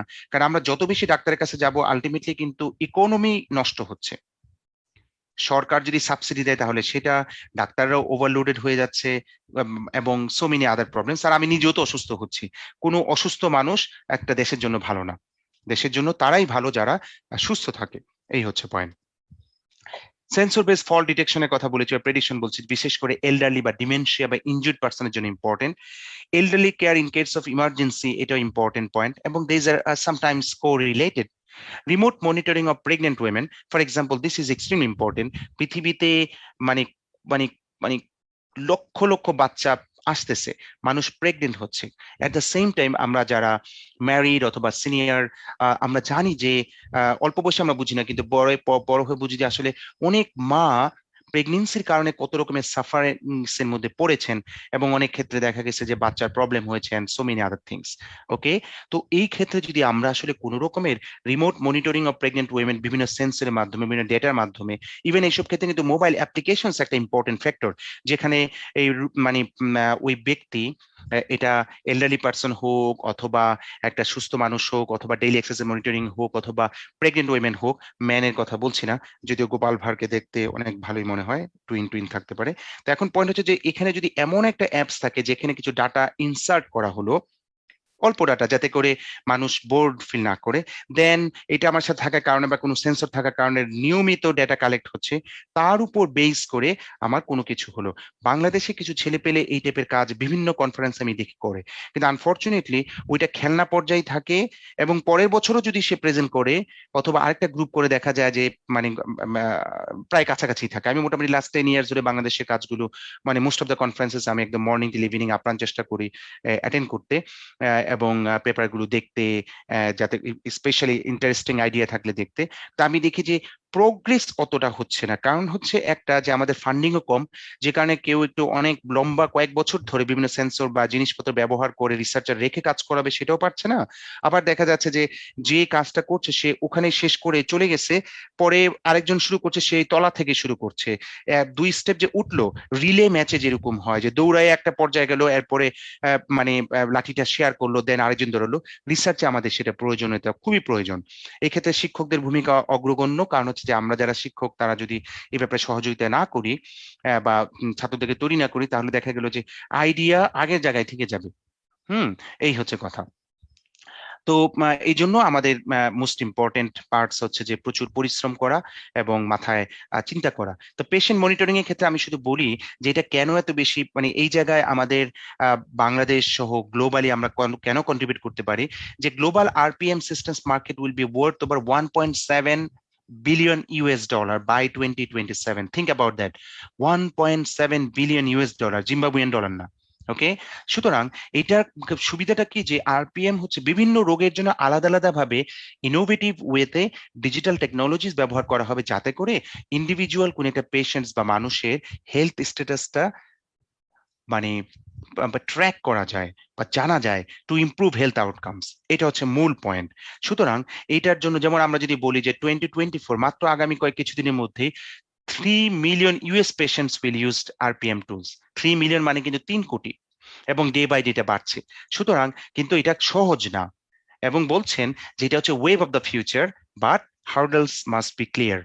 এখন পয়েন্ট হচ্ছে যে আমরা অনেক কাজ করতে পারি, কিন্তু ভালো করে চিন্তা করলে ডাক্তারদেরকে ইনভলভমেন্ট ছাড়া এইসব কাজ কখনোই সম্ভব না। সুতরাং অনেক সময় আমরা দেখা যাচ্ছে যে এমন একটা কাজ করতেছি যারা most important partner for this work, আমরা তাদেরকে ইনভলভ করছি না। এই জন্য collaborative work, mutual relationships among different partners are extremely important. এবং ওইসব ক্ষেত্রে আমি রিকোয়েস্ট করবো যে আপনারা মানে কাগজে কলমে এগ্রিমেন্ট করে নেবেন, যাতে করে কাজগুলো প্রগ্রেসিভলি আগায়।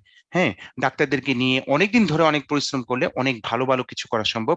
এবং আমি অনেককেই বলবো যে আপনারা এই জায়গায় remote patient monitoring, specially Covid আসার কারণে অনেক গুরুত্বপূর্ণ হয়ে গেছে। আমি শুধু ছোট্ট একটা এক্সাম্পল দিই, আমি এখানে আনি নাই, যে এই লিঙ্কের মধ্যে আছে রেফারেন্স টুতে, যে আমার 2 বাচ্চাই ইম্যাচিউর ছিল, তারা পৃথিবী এতই ভালোবাসছে যে মানে দৌড়ায় চলে আসছে পৃথিবীতে। হ্যাঁ, তা আসার কারণে আমার অনেক টাকা পয়সা গেছে, আমাদের কষ্টও গেছে, ওদেরও কষ্ট হয়েছে। যাকে তো এই দুইটা আসাতে আমার এই এক্সপিরিয়েন্স গুলো একটু বেশি আর কি। তো হসপিটালে many months I spend, they spend and so on. তো যেটা হয় যে ছোট বাচ্চা যখন থাকে তার প্রতিদিন ওজন মাপে, ওজন মাপার জন্য একটা মানে ছোট্ট একটা স্পেশাল ডিভাইস আছে। তা ওইটার মধ্যে করার পরে ওজনটা দেখে 2 গ্রাম, 5 গ্রাম, 10 গ্রাম বাড়তেছে কিনা এইভাবে চিন্তা করে, থিঙ্ক অ্যাবাউট দ্যাট। ওকে, তো 10 গ্রাম বাড়লেও আমরা মনে করি ও বেড়েছে। তো এখন পয়েন্ট হচ্ছে যে এইভাবে করার ফলে আমরা দেখে দেখে দেখে অনেক সময় দেখা যায় ওজন বাড়া ছাড়া বাচ্চারা তেমন স্পেশাল কিছু নাই। যদিও বাংলাদেশে আমার ছেলের জন্য ওরা আরো অনেক স্পেশাল স্পেশাল করছে, এটা তো আসলে করে হচ্ছে মানে অন্যায়ভাবে অর্থনীতি তাদের বাড়ানোর জন্য। কিন্তু পয়েন্ট হচ্ছে যে বাচ্চাকে থাকতেই হচ্ছে। যদি এমন হয় যে ছোট্ট ওই ডিভাইসটা আমি বাসায় নিয়ে আসলাম, একটা ব্লুটুথ ডিভাইস থাকলো, সেখান থেকে ডাটাটা কালেক্ট হয়ে একটা সিস্টেমের মাধ্যমে আলটিমেটলি চলে গেল নার্স স্টেশনে বা ডক্টরের কাছে, এবং অন্যান্য যে ডেটাগুলো প্রতিদিন মাপে একবার দুইবার করে সেগুলো করলো, তাহলে কিন্তু বাচ্চার যদি হেলথের অন্য কোনো প্রবলেম না থাকে, শুধু ওজন মাপা এবং ব্লাড প্রেশার এগুলো দরকার, তাহলে সে কিন্তু বাসায় চলে আসতে পারে, এবং স্পেশালি বাসায় থেকে ডাটাটা কন্টিনিউয়াসলি যেতে পারে। তো এই যে একটা স্ট্র্যাটেজি, এই কাজটাই করার কারণে কি হচ্ছে যে আমার বাচ্চা চলে আসলে আরেকটা বাচ্চা ওই হসপিটালে থাকতে পারছে, কারণ মানুষের ডিমান্ড তো হাই। এনআইসিইউ সারা পৃথিবীতে যে বেশি তা না। আর এই কোভিডের সময় আমরা দেখলাম সারা পৃথিবীতেই ইনক্লুডিং দ্য রিচেস্ট কান্ট্রিজ যে অক্সিজেন দিবে অথবা আইসিইউর কিরকম স্কার্সিটি, কিরকম অভাব। ঠিক আছে, তো এই জন্য আমাদের মাথায় রাখতে হবে যে যেখানেই সম্ভব আমরা রিমোট পেশেন্ট মনিটরিং এর ব্যাপারে চিন্তা করি, কাজ করি। কিন্তু দয়া করে আপনারা যে আইডিয়া যে জমা দিবেন, আপনারা একটু ভালো মতো পড়াশোনা করেন, 10-20 ঘন্টা স্পেন্ড করেন, 30-40-50 ঘন্টা স্পেন্ড করেন। আপনার টিমে 5 জন থাকলে প্রতিদিন যদি 5 জন 5 ঘন্টা করে সময় দেয়, তাহলে একদিনে 25 ঘন্টা সময় দেওয়া হয়।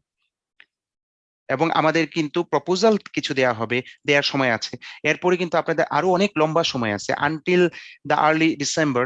আপনারা কিন্তু অনেক কিছুই আপনারা করতে পারবেন এবং আগাতে পারবেন। সুতরাং এই জন্য আমি বলছি যে আপনারা চিন্তা ভাবনা করে এবং ভালোভাবে পরিকল্পনা করে আপনারা বিভিন্ন রকমের প্রপোজাল বা আইডিয়া জমা দিবেন।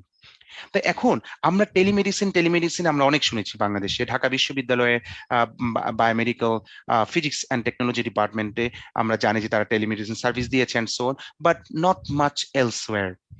এবং ওরাও যে টেলিমেডিসিন দিচ্ছে সেটাও অনেক লিমিটেশন রয়েছে, ন্যাচারালি থাকবেই। সুতরাং এই টেলিমেডিসিন বা টেলি হেলথ বা এম হেলথ, মোবাইল হেলথ যেটা বলি, বা ই হেলথ, এরকম অনেক টার্মিনোলজিস এখন খুবই বুমিং। এবং আপনারা জানেন যে যা যদি এখন এই মুহূর্তেই চলতেছে ACM UbiComp conference, top rank conference, তো সেই কনফারেন্সে কিন্তু এম হেলথের উপরে প্রচুর পরিমাণে কাজ রয়েছে অ্যান্ড সো অন। ফলে কেউ যদি ইন্টারেস্টেড হন ওদের পেপারগুলো আপনারা দেখতে পারবেন। তো পয়েন্ট হচ্ছে যে কোভিড-19 বা ডিমেনশিয়া বা ফল, ক্রনিক যদি পালমোনারি ডিজিজ হয়, কেউ হয়তো জেলে আছে, তার একটা অসুখ আছে, তাহলে সেটা কিন্তু আমরা জেল থেকেই সে মানে রেগুলার পর্যালোচনা করতে পারে। আমরা ইগনোর করছি, কিন্তু আসলে জেলে যারা যায় তারা হতে পারে যে ব্যাড লাক, অনেক ক্ষেত্রে জেনুইন ক্রিমিনাল থাকে, অনেক ক্ষেত্রে ব্যাড লাক যে ভুল করে ফেলেছে চলে গেছে, মানুষের জীবনেই ভুল হয় আমাদের। ঠিক আছে, ফলে তাদেরও ক্রনিক ডিজিজ অনেকের থাকে বা ডিজিজ ওখানে জন্ম হয়। আমরা যদি বিভিন্ন রকমের সিস্টেম করি তাহলে আমরা দেখা যায় যে ওখানে যারা থাকে তাদেরকে সুস্থ কিছুটা বেটার করতে পারি। এটা কিন্তু হিউম্যান সার্ভিস, হিউম্যানিটির কাজ। ফলে আমি জেলের কথা বললাম, এরকম অনেক সেক্টর আছে। আমার one of the slides later on you'll find diabetics অথবা heart failure, telemedicine in prison systems, এবং মনিটরিং এবং সাপোর্টিং, যে ঘরে থেকে আমরা কিভাবে এগোতে পারি। স্পেশালি কোভিড এর কারণে এটা সম্ভব, মানে এটা প্রবলেম হয়ে দাঁড়াইছে যে অটিস্টিক চিলড্রেন যারা, তারা অনেকেই স্কুলে যেতে পারছে না গ্লোবালি। আমাদের দেশে হয়তো আমরা চিন্তা করি যে আমাদের অটিজম হলে পাত্তাই দেয় না, আনফর্চুনেটলি আমরা মানে মোরাল সাপোর্টও পায় না একটা ফ্যামিলি। কিন্তু অটিস্টিক বাচ্চা কাদের হয়? আমার বাচ্চা হতে পারে, আমার ভাই বোন হতে পারে, আমার আত্মীয় স্বজনই হয়, হিউম্যান বিইং। সুতরাং তাদের জন্য আমরা যদি কিছু করতে পারি, যে ঘরে বসে, ঘরে মনে বানান ভুল হচ্ছে বাংলা লিখতে গিয়ে, তো ঘরে বসে যদি আমরা তাদের জন্য কোনো কাজ করতে পারি, যাতে করে better, little bit better support, Alzheimer's বা পার্কিনসন্স ডিজিজ বা প্রেগনেন্ট উইমেনের জন্য, বা রিহ্যাবিলিটেশন বা স্ট্রোক ক্ষেত্রে এই কাজগুলো, সেগুলো আমাদের দরকার। কিন্তু কোনো কাজই সহজ নয়। মাগার কয়েকদিন কাজ করে ধান্দাবাজি করা আমাদের কারো উচিত হবে না। আমরা যাতে চাপাবাজি, ধান্দাবাজি এই জিনিসটা থেকে সরে আসি। খেয়াল করতে হবে যে যে কোনো গবেষণায় আমরা বা যে কোনো কাজে বা আইডিয়া ডেভেলপমেন্টে পার্মানেন্ট ফুটপ্রিন্ট রাখতে গেলে লম্বা সময় ধরে কাজ করতে হয়।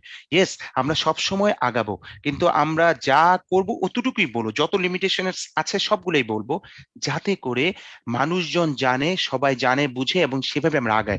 আমরা সামান্য একটা কাজ করে, যেমন আমরা একটা পরে দেখাবো, একটা ব্লাইন্ডের জন্য আমরা একটা ডিভাইস বানিয়েছি। এটা IEEE transaction of HMS A publish হয়েছে। সুতরাং এটা ছোটখাটো বিষয় না, বা IEEE ট্রানজাকশন, এবং যেটা সেটা খুব ভালো, মানে টাফই, অনেক দিন ধরে রিভিউ করে করে করে করে হয়েছে। তার মানে হচ্ছে যে তারা ধরে নিয়েছে যে একটা গুড ওয়ার্ক বা রিজনেবলি গুড ওয়ার্ক। এখন আমরা যদি ধান্দাবাজি বা চাল্লুগিরি করতে চাইতাম, তাহলে এটা নিয়ে পত্রিকায় লেখা, অথবা বন্ধু বান্ধবদের মধ্যে প্রচুর সাংবাদিক আছে, তাদেরকে ধরে টিভি মিডিয়াতে, ছোট্ট একটা কাজ, কারণ এরকম কাজ পৃথিবীতে হয়তো আরো শত আছে। কিন্তু আমি একটা করলাম বলি, সেটাকে আমি এমন মার্কেটিং করলাম, দেখা গেল যে মানুষজন অনেক মিসগাইডেড হলো। এতে যেটা হয় যে সমাজে গবেষণার প্রতি মর্যাদা কমে আসে, আবার মানুষ ভুল বুঝে। এই জিনিসগুলো আমাদের করা ঠিক হবে না।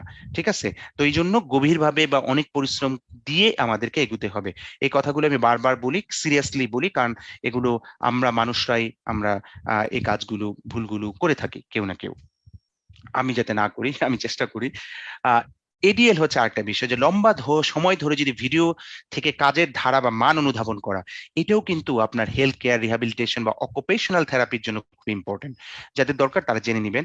আরেকটা হচ্ছে যে যখন আমরা, আমি জানি না এখানে কেউ কাজ করে কিনা, যে ভার্চুয়াল রিয়ালিটি, যে রিমোটলি আমরা জানি যে সার্জারি করতে হয়, রিমোটলি আমি গাড়ি রিপেয়ার করব, হঠাৎ করে গাড়ি কোথাও সমস্যা হলো, আমরা জানি যে গ্লোবালি আছে, বাংলাদেশে নাই, যে রাস্তার মধ্যে পড়লো, এখন নিয়ারেস্ট গাড়ি রিপেয়ার করার জায়গা হচ্ছে মানে 30 কিলোমিটার বা 50 কিলোমিটার দূরে।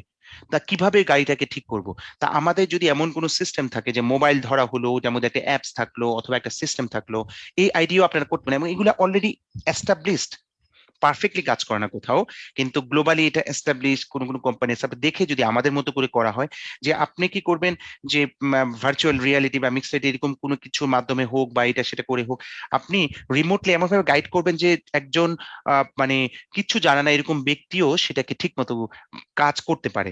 এটার আরেকটা অ্যাপ্লিকেশন, এগেইন আমি হেলথ কেয়ারে যেহেতু বারবার বলি, এবং আমার কিছু কাজও আছে এইসব লাইনে, যে হেলথ কেয়ার বা রিহ্যাবিলিটেশনে আমরা তখন কি করি, যে রিস্ট মুভমেন্টের মাধ্যমে আমরা দেখার চেষ্টা করি।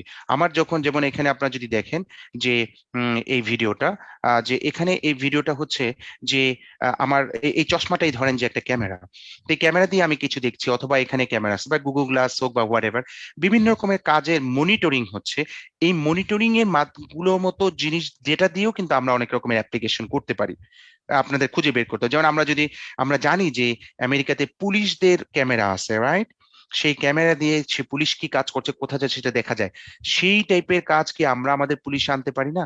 যাতে করে আমরা দেখতে পারি যে কোন একটা পুলিশ, সে গিয়ে কোন বিপদে পড়লো, তাকে যখন অ্যাটাক করলো, পুলিশ যখন গুলি করলো, কোনটা ভ্যালিড কোনটা ইনভ্যালিড ছিল, কোনটা ক্রিমিনাল অ্যাক্ট ছিল কোনটা ছিল না, সেলফ ডিফেন্স ছিল, and so many other things. এগুলো আমাদের দরকার আছে। হ্যাঁ, এই আইডিয়া গুলো আপনারা কেউ না কেউ দিতে পারেন। দেন হচ্ছে আমাদের দরকার হচ্ছে নর্মাল ভার্সেস অ্যাবনর্মাল জিনিসগুলো খেয়াল করা, যে অনেক দরকার কি জন্য, যে এই এরিয়াটা যদি দেখেন যে অনেক মানুষজন আছে, this is nice beautiful, people are cool and calm, they are moving, but what about this one, এখানে হচ্ছে ক্ল্যাশ চলতেছে, ফাইটিং চলতেছে, দৌড়াদৌড়ি চলতেছে, ঠিক আছে, মারামারি চলছে। আনফর্চুনেটলি এগুলো আমরা আমাদের দেশে অভ্যস্ত এবং উন্নত বিশ্বে অভ্যস্ত। ইনফ্যাক্ট মেলবোর্নে ভূমিকম্পের আগে মানুষজন, আমরা জানি গতকাল যে মানে কর্মীরা বলছে লকডাউন মানি না, মানবো না, এই টাইপের ইত্যাদি ইত্যাদি, এবং ওদের যে ভাইব্রেশন মনে হয় সেটার কারণে একটা ভূমিকম্প হয়ে গেছে কিনা, that's a joke by the way. So point হচ্ছে যে মানে প্রতি বছর মোর অর লেস আমরা জানি যে মক্কায়, হজে অথবা ভারতে বিভিন্ন মন্দিরে যখন মানুষজন যায় এবং কোনো একটা দুর্ঘটনা ঘটে এবং পদদলিত হয়ে মানুষ মারা যায়, বিভিন্ন কনসার্টে এরকম ঘটনা ঘটে, সেই সব জায়গায় আমরা কি কোনো সমাধান আনতে পারি না? এক্সিস্টিং বিভিন্ন রকমের রিসার্চ আছে, কিন্তু সেই রিসার্চের কনসেপ্ট গুলো আপনারা যদি পড়েন, পড়ার পরে যদি দেখেন যে আমরা মোবাইলের ডেটা কিছু, এবং সব জায়গায় কিন্তু সব জায়গায় ভিডিও সার্ভেলেন্স ক্যামেরা থাকে, তা আমরা যদি কোনো রকমের ইন্টেলিজেন্ট ওয়েতে কোনো একটা ছোট প্রবলেম সলভ, মক্কার হজ ওটা বাদ দিলাম, কিন্তু আমরা মনে করি যে মন্দিরের জায়গাগুলো, আমাদের দেশে মসজিদের জায়গাগুলো, বা যেখানে মানুষজন বেশি যায়, কনসার্ট হয়, আর আগে যখন আমরা ওই যে আবাহনী মোহামেডান খেলা দেখতাম, এখন তো সেই ক্রেজটা নাই, আনবিলিভেবল, জীবন নিয়ে ফিরে আসতে হতো। আমি I am talking about 20 years back end so on, যে কিরকম মারামারি হতো। আর আমি আবাহনী সাপোর্টার ছিলাম এবং আবাহনী গ্যালারিটা ছিল ছোট, এবং আনফর্চুনেটলি ওখানে অনেক মারামারি হতো, ইভেন ছুরি বেল দিয়া, এবং অনেক, আই ডোন্ট নো যে what happen on that time, তখন ছোট ছিলাম, কিন্তু এরকম ছিল। তো পয়েন্ট হচ্ছে যে এই জায়গাগুলোতে আমরা সেন্সর বা ক্যামেরা অথবা বিভিন্ন ডেটা, ইভেন মোবাইল কোম্পানিগুলোর সাথে কোলাবোরেশন করেও যদি কোনো কিছু করা যায়, কারণ আমরা বারবার বলি ইন্ডাস্ট্রি অ্যাফিলিয়েশন, ইন্ডাস্ট্রি থেকে যে ডাটাগুলো পাবো তাদের সাথে কোলাবোরেশন করলে দেখা গেল তারাও একটা বিজনেস মডেল খাড়া করে নিয়ে আসতে পারবে, তারা দেখা যাবে যে কিছু একটা করতে পারবে, এবং এগুলো সমাধান সহজ না, but you can explore and give some idea, but need to study. Another হচ্ছে যে আমরা এইজিং সোসাইটিতে যাচ্ছি, আমরা সহজে মরি না এখন, এটা গ্লোবালি সত্য, এটা ভেরি গুড, আমরা বাঁচি। বৃদ্ধাশ্রম একটা রিয়ালিটি হয়ে গেছে, এটা শুধু নচিকেতার গানই নয়, যে গান আমি গতকাল একটুখানি বৃদ্ধাশ্রম এটা শোনার চেষ্টা করেছিলাম, পরে এতই খারাপ লাগছে আমি বন্ধ করে দিয়েছি, আমার মায়ের কথা মনে হয়। তো এখন পয়েন্ট হচ্ছে যে রিহ্যাবিলিটেশন সেন্টার গুলো আছে যেখানে আমরা পঙ্গু হয়ে যাই, অথবা স্ট্রোক করলে তখন দেখা যায় আমি স্ট্রোক করলাম, আমি মানে and so many other things. So aged people are increasing, less younger people to support smart house concepts reality in many countries, not only in Japan, not only in China, Korea or Finland, Norway, যেখানে মানুষজন হচ্ছে না। আমাদের দেশে আমরা ভাবতেছি আমাদের অনেক বাচ্চা বাচ্চা ফুটতেছে, কিন্তু মাথায় রাখতে হবে যে যে কোনো জায়গায় ডেমোগ্রাফিক্যালি একটা পর্যায়ে ডিক্লাইনেশন আসে অথবা স্থবিরতা আসে বা ইয়াং জেনারেশন কম আসে। at this moment we are excellent, so many younger people, but the future will be different. So এই অবস্থাটাই আসবে আলটিমেটলি, যে মানে extremely painful, but it's going to be reality in many cases. I hope যে এটা আমার সন্তানরা আমার সাথে না করে, কিন্তু আমি জানি না। তো এই নিষ্ঠুর পৃথিবী হোক আর যাই হোক, বাস্তবতা হচ্ছে বিভিন্ন রকমের, যে বাচ্চা নাই, বাচ্চা বিদেশে চলে গেছে, অথবা মা বাবার একজন আছে বেঁচে, একা কোথায় থাকবে, সে হতে পারে আরেক জায়গায় থাকতে পারছে না, সন্তানদের কেউ না কেউ হতে পারে, বা চাইলেও দেখা যাচ্ছে যে পারিবারিক জটিলতায় থাকতে পারতেছে না, ফলে এই নিষ্ঠুর পৃথিবী তাকে হতে একা থাকতে হচ্ছে। হয় সে একা থাকে, এটা খুবই painful for me as well, অথবা আমরা তাকে মানে মানে এল্ডারলি হাউসে পাঠিয়ে দিচ্ছি। নাও পয়েন্ট হচ্ছে যে এটা কিন্তু রিয়ালিটি হচ্ছে, এই রিয়ালিটি কম হলো তাদের জন্য আমরা কি ফ্যাসিলিটি করতে পারি?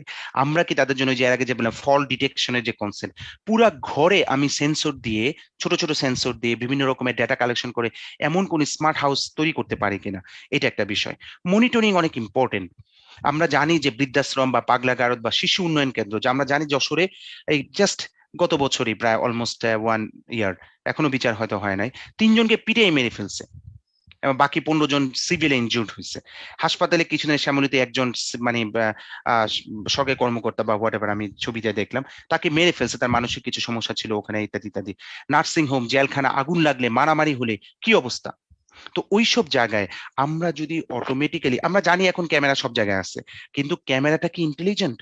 নো, ক্যামেরাটা বলদের মতো শুধু ডাটা নিচ্ছে আর স্টোর করতেছে ডেটা কোথাও, কিন্তু সেখানে যদি আমরা অ্যালগোরিদম ডেভেলপ করতে পারি, অথবা কিছু মানে ইম্পর্টেন্ট অ্যাকশন গুলো বা অ্যাবনর্মাল অ্যাকশনটাই কালেক্ট করবো, সারাদিন সব নর্মাল হচ্ছে, আমার কিচ্ছু দরকার নাই, যখনই অ্যাবনর্মাল কিছু হয়, যখনই আমি এখানে ধপ্পর করে যে ফল ডিটেকশন হবে, এটা একটা নার্সিং হোমের ডেটা। হ্যাঁ, তো তখন আমরা কি করব, যে অটোমেটিক্যালি ভালো করে পর্যবেক্ষণ করা, সমস্যা হলে সাইরেন বাজানো, বা জাস্টিস পাবার জন্য কিন্তু এইসব ভিডিও রেকর্ড করলেই হবে না, ওখান থেকে খুঁজে বের করা, এই জিনিসগুলো প্রয়োজন পড়ে। তো এই জন্য মনিটরিং বা অনেক কঠিন, কিন্তু অনেক কাজের অবকাশ রয়েছে, আপনারা এইসব জায়গায় আইডিয়া জেনারেট করতে পারেন। Nurse activity monitoring, hospital management, hospital informatics, medicine management extremely important nowadays. জাপানে আমার এক বন্ধু আছে, মি ইউনিভার্সিটি, ওর একটা কোম্পানি আছে, এবং মানে 700, মানে অনেক ভালো আর কি হসপিটাল ইনফরমেটিক্স এর বিজনেস। আমরা একটা তাদের মানে তাদের সাথে আমি একটা বিজনেস মিটিংও করেছিলাম, যে আমরা বাংলাদেশে এটা ইনকর্পোরেট করতে পারি কিনা, যাতে করে বাংলাদেশে হসপিটালগুলো অটোমেশন হয়। খুব এক্সপেন্সিভ হসপিটাল যেগুলো আছে প্রাইভেট, তারা যদি টাকা পয়সা বেশি, তারা তাদের মতো করে একটা ইনফরমেটিক্স বা হসপিটাল ম্যানেজমেন্ট করে, but still considering the global standard অথবা and so on and security privacy, আমরা এখনো অসম্ভব ইনফ্যান্সিতে আছে।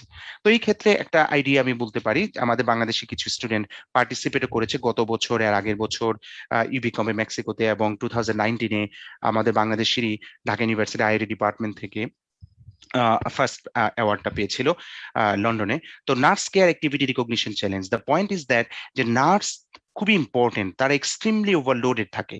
তো তাদেরকে যখন আমি ওভারটাইম দেই বা প্রমোশন দেই বা তাদেরকে এক্সট্রা কাজ দিই, বা তাদের জাজমেন্ট করতে চাই বা কোন কাজটা বেশি কম, how can I do it, so this kind of things nurse মানে ইম্পর্টেন্ট। তো কাজের সমন্বয় করা, ওয়ার্কলোড ব্যালেন্স করা, এবং অনেক কাজের মধ্যে কোন কাজগুলোকে আমরা সহজে অটোমেশনে আনতে পারি, করা যেতে পারে, এগুলোর জন্য এই টাইপের কাজগুলো খুবই গুরুত্বপূর্ণ। আমি স্ট্রংলি রিকোয়েস্ট করব, ইনফ্যাক্ট আমার দুই একটা গ্রুপ তারা হয়তো সাবমিট করবে, বিকজ লাকিলি লাস্ট ইয়ার এই কম্পিটিশনে আমরা সেকেন্ড এবং থার্ড অ্যাওয়ার্ড পেয়েছিলাম globally, because it was held under ACM UBCOM, which is the #1 conference in the world.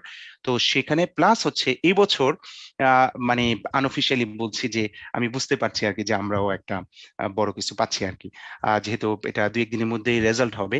রেজাল্টের আগে কিছু প্রেডিকশন থেকে আমি বুঝতে পেরেছি। তো বলি ফেলি সেডুলের প্রেজেন্টেশন টাইম, তো নর্মালি যারা অ্যাওয়ার্ড পায় তাদেরকে প্রেজেন্টেশন টাইম দেওয়া হয় একরকম, আর যারা পায় না তাদেরকে দেওয়া হয় আরেক রকম, তার উপর বেস করে আর কি। তো পয়েন্ট হচ্ছে যে মানে আমরা এই জায়গাতে ভূমিকা রাখতে পারি। আমি মনে করি যে আমরা মানে মানে বিভিন্ন আইডিয়া এইসব লাইনে দিতে পারি। একটু পড়াশোনা করলে আপনারা জেনে যাবেন যে কিরকম আছে, ঠিক আছে, এবং খুঁজে বের করা যে মানে কোন কাজ অনেকবার হয়, কোন কাজ অনেক কম হয়। তাহলে আমরা অনেক মানে যদি একটা স্মার্ট সিস্টেম তৈরি করতে পারি, ইন দ্য লং রান আমরাই বেনিফিটেড হব। আমাদের বোনেরা ভাইয়েরা হসপিটালে যারা কাজ করেন, তারা একটা ব্যালেন্সড ওয়ার্কলোডের মধ্যে থাকতে পারবেন, কিছু কাজ কমে যাবে, কাজ ডিস্ট্রিবিউশনটা বেটার হবে, ঠিক আছে, প্লাস হচ্ছে যে আমরা যারা সার্ভিস নিতে চাই তারাও বেনিফিটেড হব। তো এটা এক্সট্রিমলি ইম্পর্টেন্ট। অ্যানাদার পয়েন্ট হচ্ছে যে মানুষের হাঁটা চলাফেরা বা চলন ভঙ্গি বা ওয়াকিং প্যাটার্ন, হাঁটা দেখে বোঝা যায় ভালো কি মন্দ। আমি জানি না, একসময় এখনো আছে হয়তো গ্রামে গঞ্জে বা ইত্যাদি, আমার নিজের চোখে একবার দেখা যে মেয়ে দেখতে এসে বললো, মা একটু হাঁটো তো, তো মেয়ে হাঁটতেছে, ঠিক আছে, এটা হচ্ছে বিয়ের যখন আসে। তো পয়েন্ট হচ্ছে যে হাঁটা দেখে মানুষ বোঝার চেষ্টা করে। তো আমাদের এই হাঁটো তো ওইগুলোর দরকার নাই, ঠিক আছে, আমাদের দরকার হচ্ছে যে মানুষের ওয়াকিং প্যাটার্ন ভিডিও থেকে হোক, অথবা আমার কাছে যদি কোনো মোবাইল থাকে সেই মোবাইল সেন্সর ডাটা থেকে হোক, আমি কি বুঝতে পারি কিনা যে তার হাঁটাটা কোনো রকমের হেলথ কেয়ার বা মেডিকেল রিলেটেড অ্যাপ্লিকেশনের সাথে বা রিহ্যাবিলিটেশন কাজের সাথে জড়িত কিনা। দেখুন, যখন সাকিব আল হাসান অথবা আমাদের ক্রিকেটার বা ফুটবলার কোন একটা ইনজুরি হয়ে যায়, তখন কি হয়, সার্জারি হয় বা ইনজুরি হয়, তখন কি হয়, তারা কিছুদিন বিছানায় থাকে, ওষুধ খায়, এরপর আস্তে আস্তে করে হাঁটে, তাদের পিছনে কয়েকজন ডাক্তার নার্স বা থেরাপিস্ট এগুলো থাকে, কয়েক মাস রিহ্যাবিলিটেশন থেকে এরপরে ফিরে এসে আস্তে আস্তে এক্সারসাইজ করে। It is possible for them because millions of dollars are spending on sports activities and others. ওদেরও টাকা পয়সা কম নাই, ঠিক আছে, কিন্তু পয়েন্ট হচ্ছে যে আমি আপনার কি হবে, সাধারণ মানুষের কি হবে।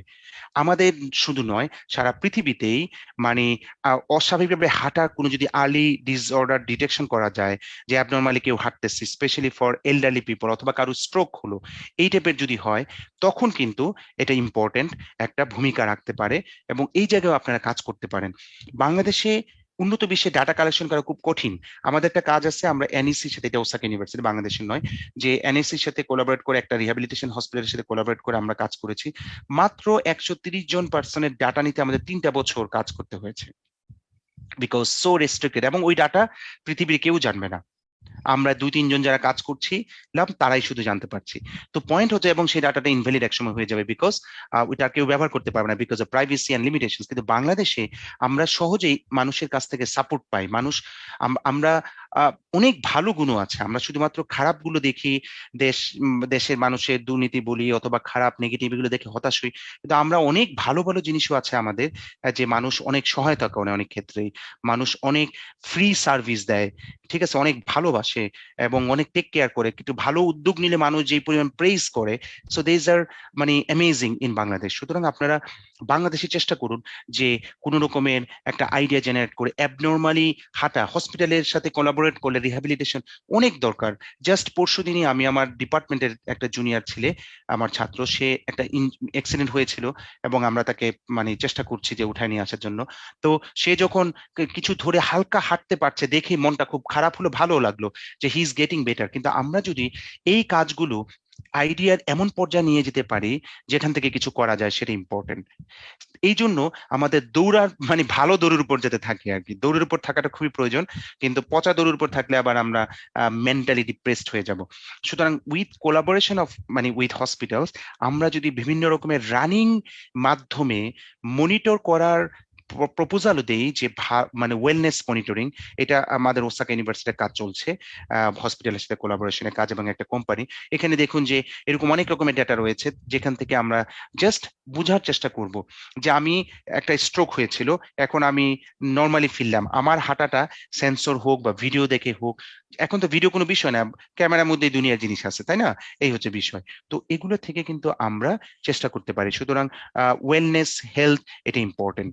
অ্যানাদার হচ্ছে যখন স্ট্রোক হলো, এরপরে আমার ধরেন শরীরে এক সাইড কাঁপে অথবা এক সাইড বাঁকা হয়ে গেল, আমি হাত এরকম করে তুলতে পারি না।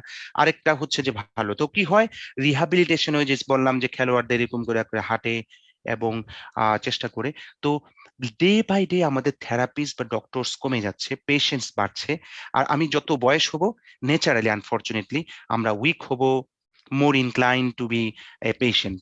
তো এই জন্য আমাদের দেখা যাবে যে সমস্যা হবে। তা আমরা এই যে এই ডাক্তার কি করছে বা এই থেরাপিস্ট, সে কিছু প্রশ্ন করে এবং সে কি বলে যে আপনি একটু হাঁটুন, আপনি একটা হাত তুলুন, আপনি এরকম করেন। বিভিন্ন রকমের টেস্ট রয়েছে যারা থেরাপিস্ট বা ডক্টররা করে থাকেন, আপনারা একটু পড়াশোনা করলে জানতে পারবেন। এর মধ্যে একটা আছে সায়াস স্কোর বলে, and so many other, not so many but a few others.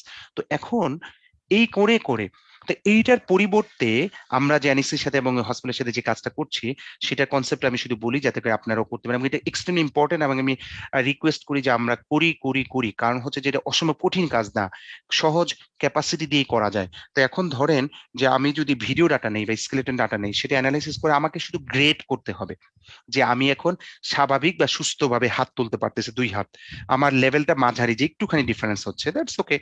খারাপ, বেশি খারাপ অবস্থা অথবা ইন্নালিল্লাহ অবস্থা, যায় যায় অবস্থা, তার মানে আমাকে হসপিটালে যেতে হবে। স্বাভাবিক, সুস্থ বা মাঝারি বা মোটামুটি খারাপ হলে ডাক্তার হতো রিমোটলি মনিটরিং করে বা ওই ডাটা অ্যানালাইসিস করার বা যে রেজাল্ট আসবে ঘরে বসে করবেন আপনি, ইন ফ্রন্ট অফ ক্যামেরা অথবা বিভিন্ন সেন্সর দিয়ে দিনে একবার বা সপ্তাহে কয়েকবার। দেন ডাক্তার হতো ওই আউটপুট ডেটাটা দেখবে, সেখান থেকে সে বোঝার চেষ্টা করবে যে আপনাকে হসপিটালে যেতে হবে কি হবে না। প্রতিদিন তো আপনার পক্ষে বা প্রতি সপ্তাহে আপনার পক্ষে থেরাপিস্টের কাছে যাওয়া বা ডক্টরের কাছে যাওয়া সম্ভব নয়, financially not possible, not enough capacity. এটা শুধুমাত্র বাংলাদেশের মতো গরিব দেশগুলোর জন্য নয়, সারা পৃথিবীর জন্যই সত্য। তো এই জন্য এই কাজগুলো খুবই ইম্পর্টেন্ট। স্ট্রোক হলে বারবার রিহাব সেন্টার বা হাসপাতালে যাব? নো। বাসায় থেকে কি কিছুটা পর্যালোচনা করা যাবে, যা ডাক্তার দেখে সিদ্ধান্ত নিবেন যে কি করা দরকার? It is possible, but it is extremely মানে important work, not so difficult work at the same time. কিন্তু ডেটার প্রাইভেসি, এবং যেহেতু আমরা এল্ডারলি পেশেন্টস অথবা জেনুইন পেশেন্টস নিয়ে করব, সেই ক্ষেত্রে আমাদের কেয়ারফুল থাকতে হবে অন মেনি ইস্যুস, এবং ওগুলা পরের বিষয়গুলো আপনারা দেখতে পারবেন। কিন্তু আপনার ডক্টরস বা রিহ্যাবিলিটেশন রিলেটেড এক্সপার্টদের সাথে কথা বলে করবেন। এবং কেউ যদি এই লাইনে কাজ করতে আগ্রহী হন, আমি খুবই ইন্টারেস্টেড। আমি তো বললামই যে লাস্ট 3 ইয়ার্স এই লাইনে আমার গ্রুপ কাজ করেছে এবং আমার ভালো পরিমাণ নলেজ আছে, যেটা আমরা পাবলিকেশনের মধ্যেও নাই এখন পর্যন্ত বিকজ অফ প্রাইভেসি ইস্যুস। কিন্তু I want to initiate something in Bangladesh in a different way, not the same thing. এই ক্ষেত্রেই যেটা বললাম যে প্রোগ্রেস অফ দ্য গেট, যে অ্যাকশন কোয়ালিটিটা আমি খুঁজে বের করতে চাই, যে যেটা বললাম স্কোর বা ভিজিট করা, সেটাকে আমি ভিডিও দিয়ে করব না, স্কেলেটন দিয়ে করব না, সেন্সর দিয়ে করব না, অন্য কোনো ডেটা। ডেটা ছাড়া কোনো উপায় নাই, আপনাকে কোনো না কোনো ডেটা নিতে হবে, এই হচ্ছে বিষয়। তো যেখানে মনে করেন যে এখানে যদি আপনি দেখেন যে এই ব্যক্তিটা একজন হাত ঘোরাচ্ছে, কত সহজ। এর থেকে যে আমরা বিভিন্ন রকমের ডেটা পাই, কঠিন না কিন্তু, কিভাবে পাওয়া যায় সেটা যারা কাজ করে, আমার ছাত্ররা কাজ করে বাংলাদেশে, দে আর গুড। তো আরেকটা হচ্ছে যে ধরেন যে আপনি এইটা যদি দেখেন যে একজন পার্কিনসন্স ডিজিজের পেশেন্ট, তো যেভাবে কাজ করতেছে, এইসব ইনফরমেশন থেকে কিন্তু আমরা ইভালুয়েট করে বলতে পারি যে এই পেশেন্টটার ইমপ্রুভমেন্ট কিরকম, নর্মালের চেয়ে তার অ্যাবনর্মালিটিটা কতটুকু অ্যান্ড সো অন। কারণ এল্ডারলি পপুলেশন দেখেন কেমনে বাড়তেছে গ্লোবালি, হিউজ অ্যামাউন্টে। ব্লুটা হচ্ছে বুড়া মানুষ বাড়তেছে, মানে যাদের বয়স হচ্ছে 65+। ঠিক আছে, আমি কদিন বাঁচবো জানি না, কিন্তু আমি দেখতে পাচ্ছি যে গ্লোবাল এই বাড়ছে হিউজ অ্যামাউন্ট। তো প্রশ্ন হচ্ছে যে ওই যেটা আগে বলেছিলাম যে আমার মা যদি বাসায় একা থাকেন বা আমি যদি বাসায় একা থাকি, দুর্বল বা বয়স্ক বা অসুস্থ মানুষ, হঠাৎ করে যদি আমি আচার না খেয়ে আছাড় খেলাম, অথবা বিছানায় হালকা স্ট্রোক করে পড়ে থাকলাম, অথবা বিছানা নষ্ট করে পড়ে থাকলাম এবং কয়েক ঘন্টা অযত্নে পড়ে থাকলাম, কিন্তু মরেও যেতে পারি। It happened many cases. তো এই জন্য আমরা যদি কোন রকমের data acquisition system for continuous monitoring of elderly বা পেশেন্ট, যে আমার ঘরের বিভিন্ন জায়গায়, যেমন ধরেন আপনি বিছানা থেকে নামলেন, বিছানার নামার পরেই ফ্লোরের মধ্যে আপনার একটা মনে করেন ম্যাট সেন্সর থাকলো, ওইটা দ্বারা আপনি অনায়াসে বুঝতে পারলো, ডেটা চলে গেল যে আপনি বিছানা থেকে নেমেছেন। কারণ আপনি তো আর প্লাস্টিক ম্যান না, লাফ দিয়ে বা স্পাইডার ম্যান না যে চলে যাবেন বিছানা থেকে আরেক জায়গায়, তার মানে ন্যাচারালি ওখানে হলো। আপনি এক রুম থেকে যখন আরেক রুমে যাবেন, হতে পারে একটা পিআইআর সেন্সর বা অন্য কোনো সেন্সর ডাটাটা কালেক্ট করলো যে আপনার মুভমেন্ট হয়েছে, দ্যাটস এনাফ।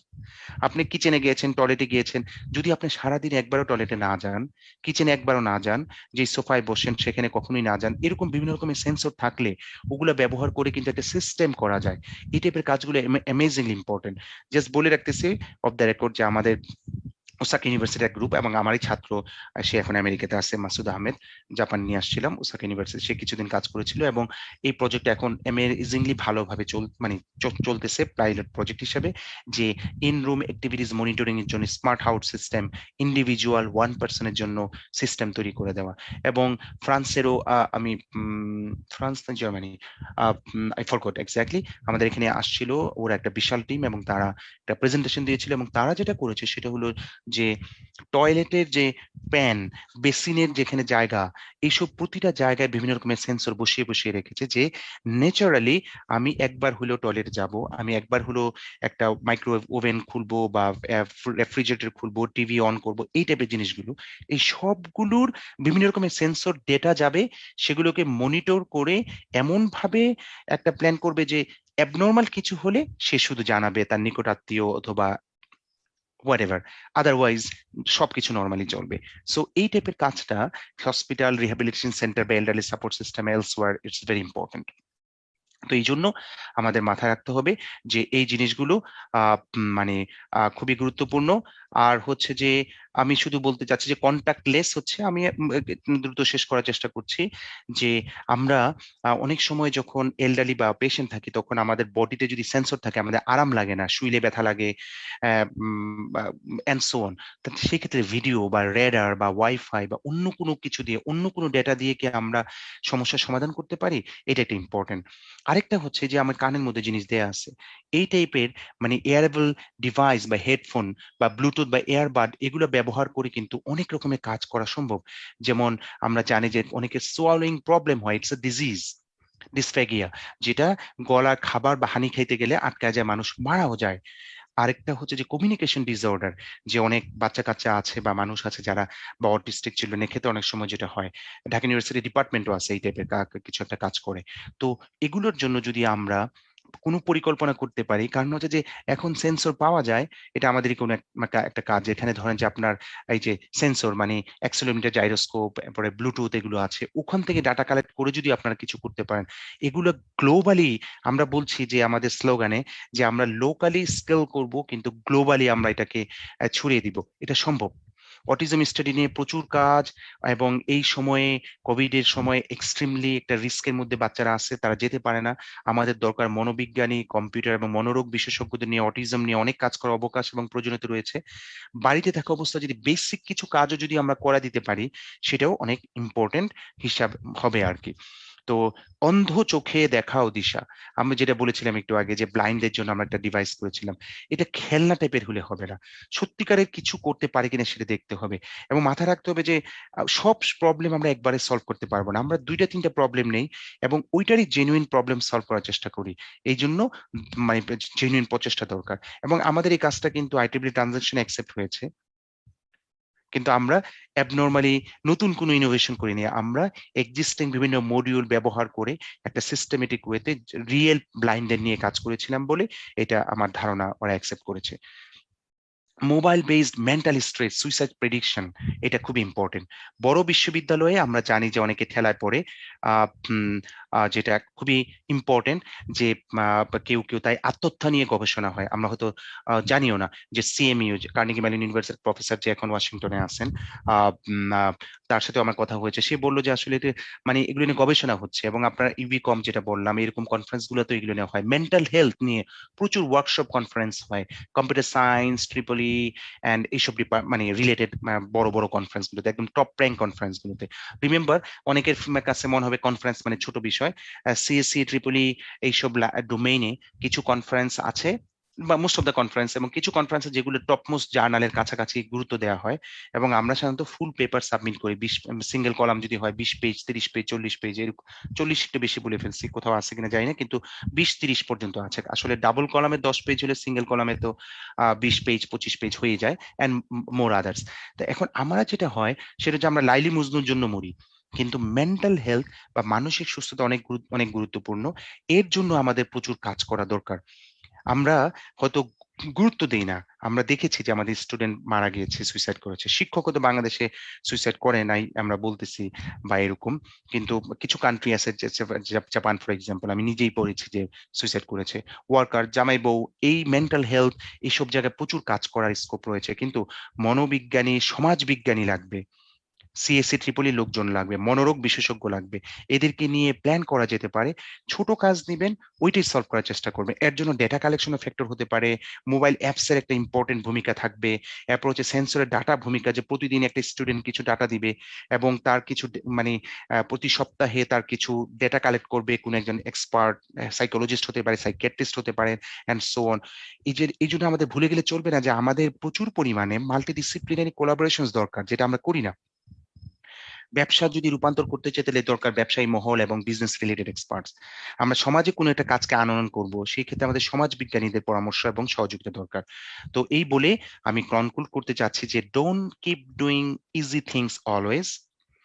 রানিং করবেন না পাবলিকেশনের জন্য, স্পেশালি পচা পচা পাবলিকেশনের জন্য। একবার হইলেও খুশি হন, এরপরে চেষ্টা করেন যে আগেরটার চেয়ে 10% বেটার করা যায় কিনা। হ্যাঁ, think and find a solution. অনেক সময় রেজাল্ট প্রোডাক্টের পিছনে দৌড়ানোর দরকার নাই, আমাদের নিউ নলেজ ইম্পর্টেন্ট, এই জন্য আইডিয়া জেনারেশনটা এই জন্য ইম্পর্টেন্ট। অনেক আইডিয়া ফেল করবে, কিন্তু ডোন্ট ফরগেট যে আইডিয়াটা যাতে বেসড অন নলেজ হয়, হুইমজিক্যাল যাতে না হয়। এবং এই জন্য আমাদের প্রচুর পরিশ্রম করতে হবে এবং টাকা পয়সা খরচ করতে হবে। টাকা পয়সা যদি খরচ না করি তাহলে কাজ হবে না। এখন টাকা পয়সা কে দিবে? অ্যাটলিস্ট যদি কেউ টাকা না দেয়, আপনার মা বাবা যদি বিয়ের জন্য কিছু টাকা রাখে, সেটার জন্য আপনি বলেন যে আমার বিয়ের জন্য টাকা লাগবে না, আমি ভালো রিসার্চ করতে চাই, আমি একটা ভালো আইডিয়া জেনারেট করে ফেলতে পারলে তো হয়ে গেল, অনেক বড় কিছু হওয়া সম্ভব। Do the best, keep patient, need to work much more. আমি আসলে দুঃখিত যে তেমন ভালো কিছু বলতে পারলাম না, কারণ এটা আসলে এক্সট্রিমলি ডিফিকাল্ট। আমি প্রথমেই বলে নিয়েছি যে হাউ টু জেনারেট আইডিয়াস, এটা আসলে অনেক কঠিন বিষয়। তো আমি আমার নলেজ অনুসারে আমি যেসব রিসার্চের কাজ করছি তার উপরে আমি মূলত আমার কাজগুলো কিছু বললাম, যার উপর বেস করে করা যেতে পারে। আর কেউ চাইলে বলতে পারে যে গোপাল ভাঁড় যেটা বলে যে খাই আর শুই, এটা হলে নাকি গোপাল ভাঁড়ের প্রচুর আইডিয়া আসে, যে কোনো প্রবলেম সলভ হয়। আমি প্রতিদিন একবার দুবার করে গোপাল ভাঁড় দেখি, তবে আপনার চাইলে গোপাল ভাঁড়ের মতো মোটা হইলে হয়তো দেখতে পারেন যে এটা সম্ভব হয় কিনা, যে প্রচুর আইডিয়া জেনারেট হবে।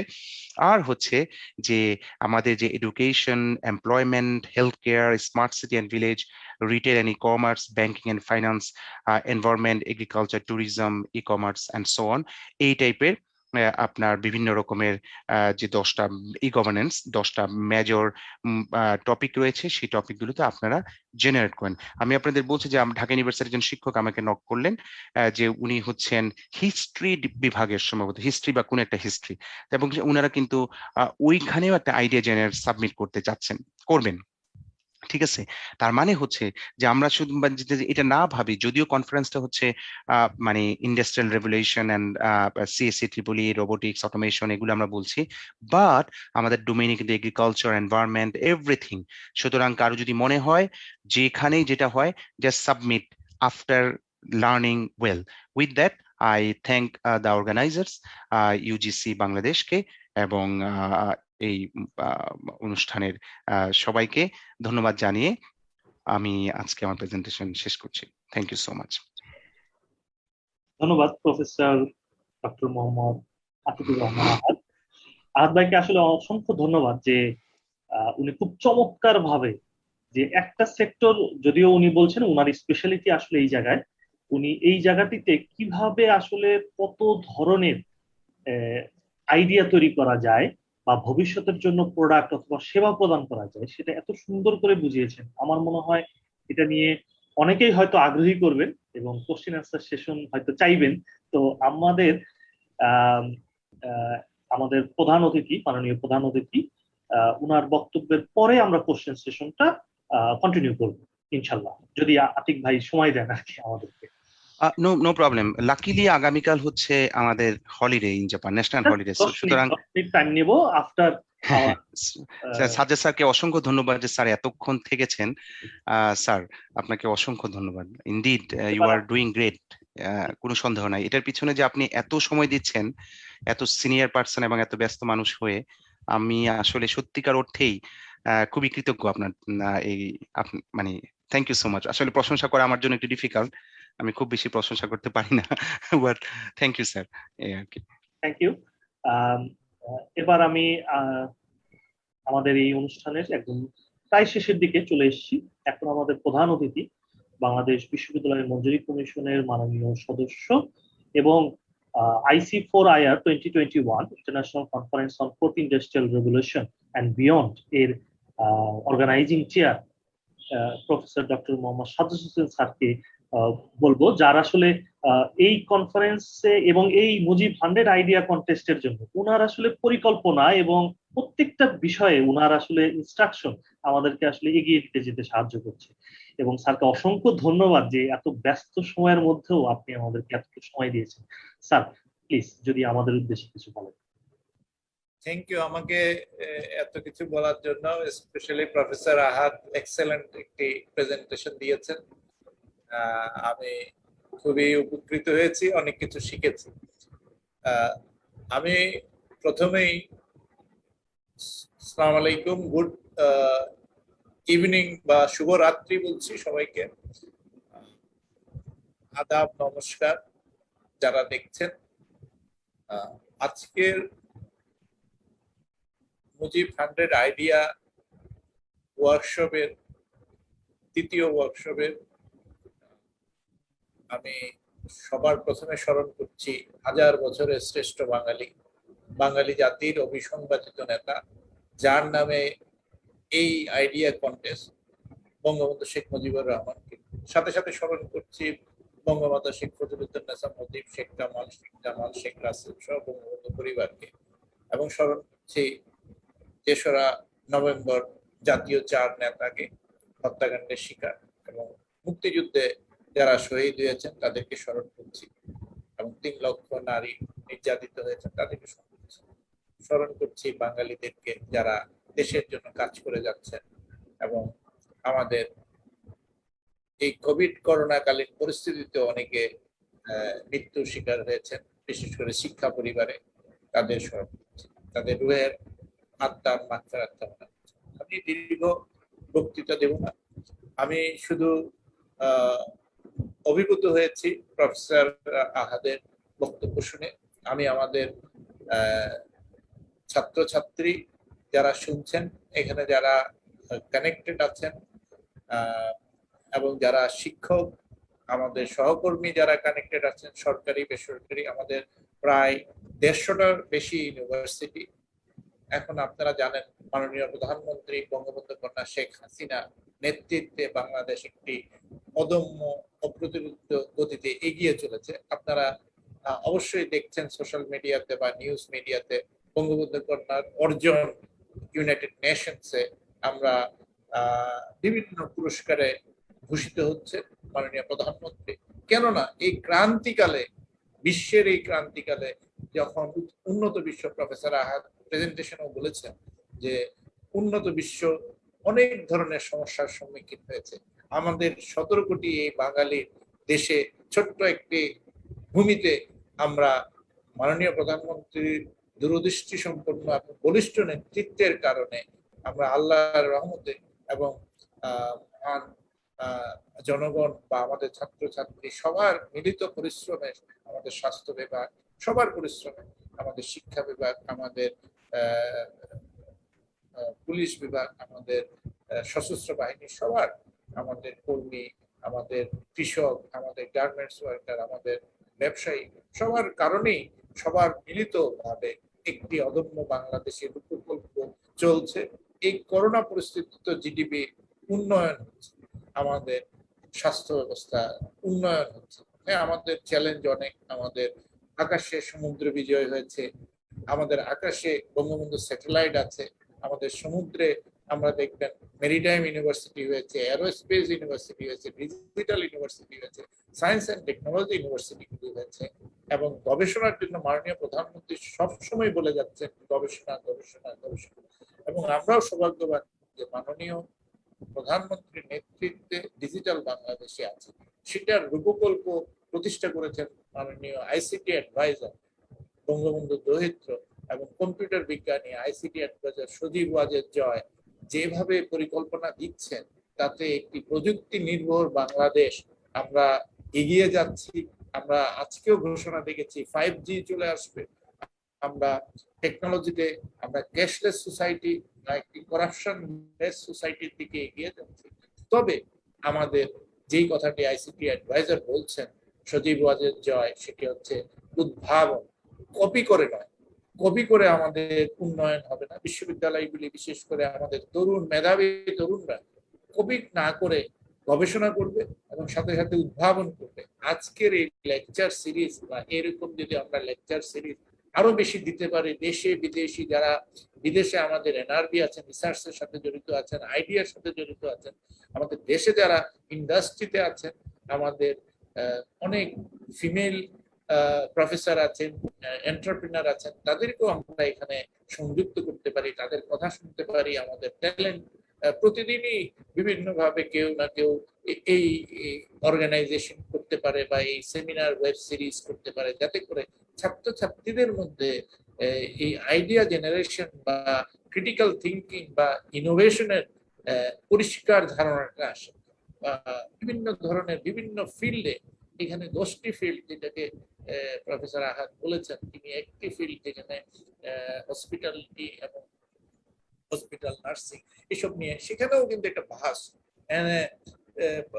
গবেষণার অনেক ক্ষেত্র আছে, সেরকম টেকনোলজিতে অনেক ক্ষেত্র আছে। আমি বলেছি যে fourth industrial revolution and beyond, it means inclusive all society, সেখানে হিস্ট্রি, সেখানে লিঙ্গুইস্টিক, সেখানে ল্যাঙ্গুয়েজ, সেখানে হোয়াটএভার আমরা ম্যাথস, সবকিছুকে ইনক্লুসিভ করে এবং সমাজের management, business, all together, e commerce, what not, waste management, environment, all together, it is a inclusive fourth industrial revolution. এখন আমরা ডেমোগ্রাফিক ডিভিডেন্ডে আছি, যেটা বলেছেন আমাদের সংখ্যা হচ্ছে, একসময় আমাদের ডেমোগ্রাফিক ডিভিডেন্ড থাকবে।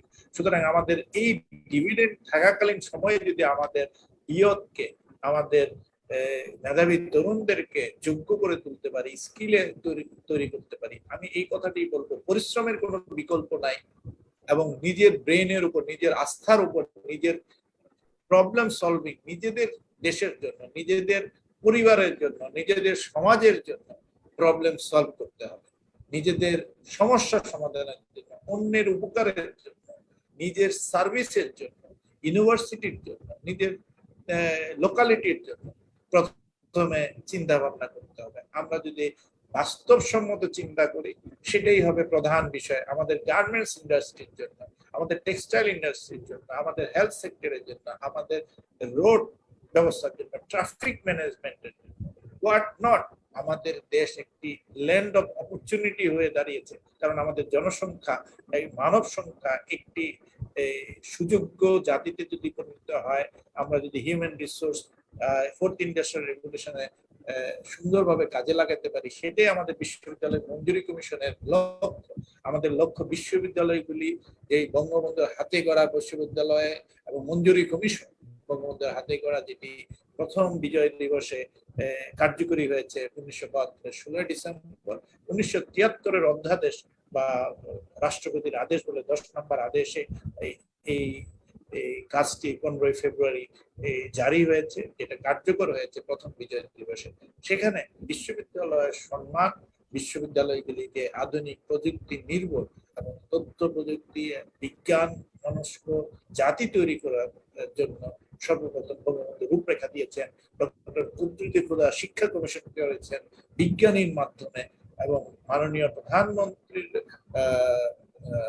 স্বামী মানে যিনি ইন্তেকাল করেছেন বেশ কিছু আগে, তিনিও একজন পরমাণু বিজ্ঞানী ছিলেন।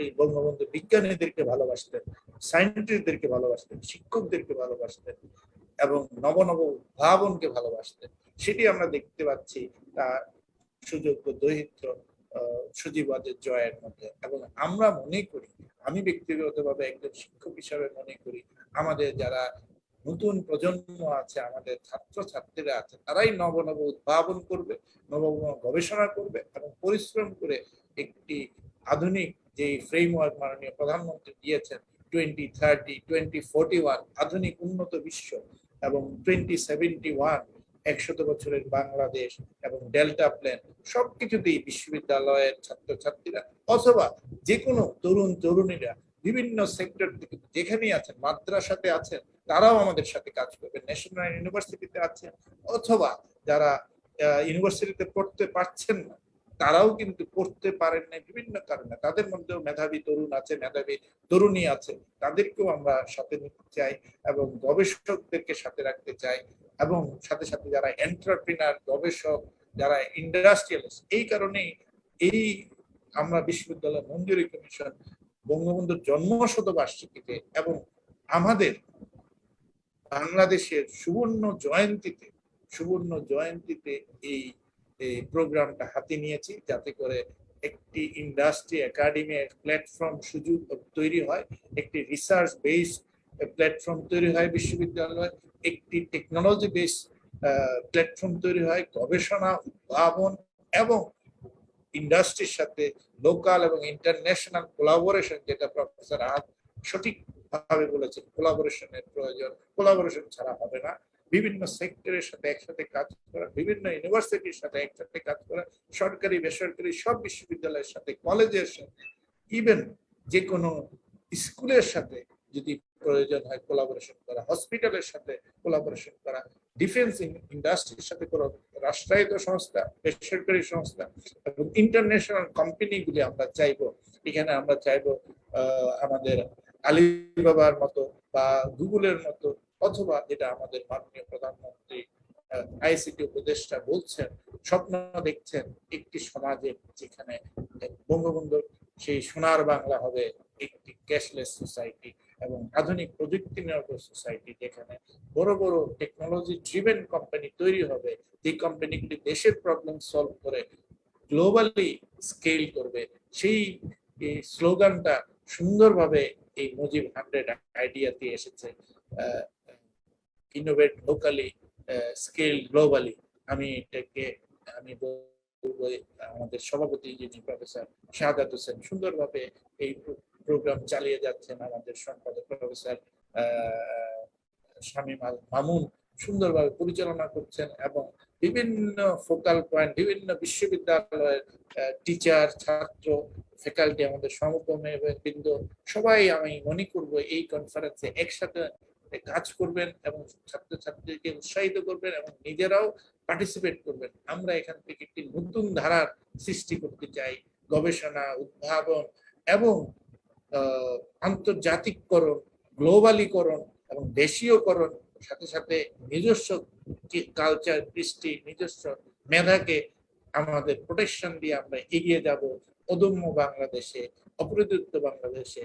বঙ্গবন্ধু কন্যা শেখ হাসিনা যেভাবে দেশকে এগিয়ে নিয়ে যাচ্ছেন, আমরা আশা করি আমাদের তরুণ প্রজন্ম এবং আমাদের শিক্ষক মন্ডলী, আমাদের গবেষক মন্ডলী এবং আমাদের ইন্ডাস্ট্রিয়ালিস্টরা একসাথে কাজ করে একটি নতুন অধ্যায় 2041-এ আমরা একটি সুন্দর প্রযুক্তি নির্ভর এবং গবেষণালব্ধ দেশ এবং বিশ্ববিদ্যালয়গুলি সেখানে প্রধান ভূমিকা পালন করবে এবং আমাদের তরুণ প্রজন্ম সেখানে প্রধান ভূমিকা পালন করবে, মূল ভূমিকা পালন করবে, চালিকা শক্তি হিসাবে কাজ করবে। তাদের এই আজকের আইডিয়াগুলি অবশ্যই আমাদের উন্নত বিশ্ব নির্মাণে, উন্নত আধুনিক প্রযুক্তি নির্ভর বাংলাদেশ নির্মাণে এবং এই কনফারেন্সকে সাফল্য মণ্ডিত করতে এবং দেশকে এগিয়ে নিয়ে যেতে অবশ্যই ভূমিকা রাখবে বলে আমি বিশ্বাস করি। আপনাদের সবার মঙ্গল কামনা করে আপনারা সবাই সুস্থ থাকবেন, ভালো থাকবেন এবং আরো বেশি করে আপনারা বিভিন্ন দেশীয় বিদেশি আমাদের যারা রিসার্চার আছেন, আমাদের যারা গবেষক আছেন, আমাদের যারা শিক্ষক আছেন, আমাদের যারা এন্টারপ্রিনার আছেন, আমাদের যারা ব্যবসায়ী আছেন, আমাদের যারা লোকাল ইন্ডাস্ট্রিয়াল আছেন এবং বিদেশি ইন্ডাস্ট্রি আছেন, তাদেরকে এবং বিদেশিদেরকেও কানেক্ট করবেন। কানেক্ট করে এটাকে ইউটিউব চ্যানেলেও আপনারা এই ধারণ করবেন, রাখবেন। তাহলে আমাদের ছাত্রছাত্রীরা বারবার এই জিনিসগুলি আরো ক্লিয়ার হবে এবং এটা সিরিজ থাকবে। এটার মাধ্যমে আমরা ছাত্রদেরকে ডিসেমিনেশন অফ নলেজ এবং নলেজ ইকোনমি বা নলেজ সেন্ট্রিক এক্সেলেন্স যেই সোসাইটির দিকে আমরা এগিয়ে যাচ্ছি, সেখানে এই কনফারেন্স অবশ্যই ভূমিকা রাখবে এবং এটা একটি মাইল ফলক হিসেবে কন্টিনিউ করবে আগামী 100 বৎসর।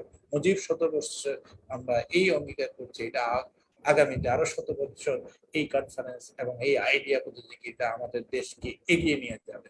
এই কথা বলে আমি আয়োজক যারা কষ্ট করছেন তাদের পরিশ্রমের আমি বলবো যে দেশের কল্যাণে, নিজেদের কল্যাণে এবং আমাদের ছাত্রছাত্রীদের কল্যাণে আপনাদের সাথে থাকবে এবং আমরা এগিয়ে যাব। এই দৃঢ় বিশ্বাস আমার আছে, আপনাদের উপরে আস্থা আছে। আপনাদের সবাই আমাদের বিজ্ঞান এবং আপনারা বিজ্ঞান এবং সবাই গবেষক, সবাই ট্যালেন্টেড, তাদেরকে আমি আন্তরিক ধন্যবাদ জানাচ্ছি, জানিয়ে আপনাদের সবার মঙ্গল কামনা করছি। যারা শুনছে ফেসবুক লাইভে অথবা আমাদের যারা সাংবাদিক আছে তাদেরকে অনুরোধ করবো এখানে এটা সবার মাধ্যমে ছড়িয়ে দেওয়ার জন্য, শেয়ার করে এবং বিভিন্ন ভাবে আপনারা এটি ভালো কাজকে উৎসাহিত করেন, ভালো কাজ সবার মধ্যে ছড়িয়ে দেন, দেশে বিদেশে যেভাবে পারেন বিভিন্ন জায়গায় এটাকে উৎসাহিত করেন। তাতে করে আমাদের তরুণ প্রজন্ম উৎসাহিত হবে। এই কনফারেন্স একটি মেগা ইভেন্টে পরিণত হবে বলে আমার বিশ্বাস।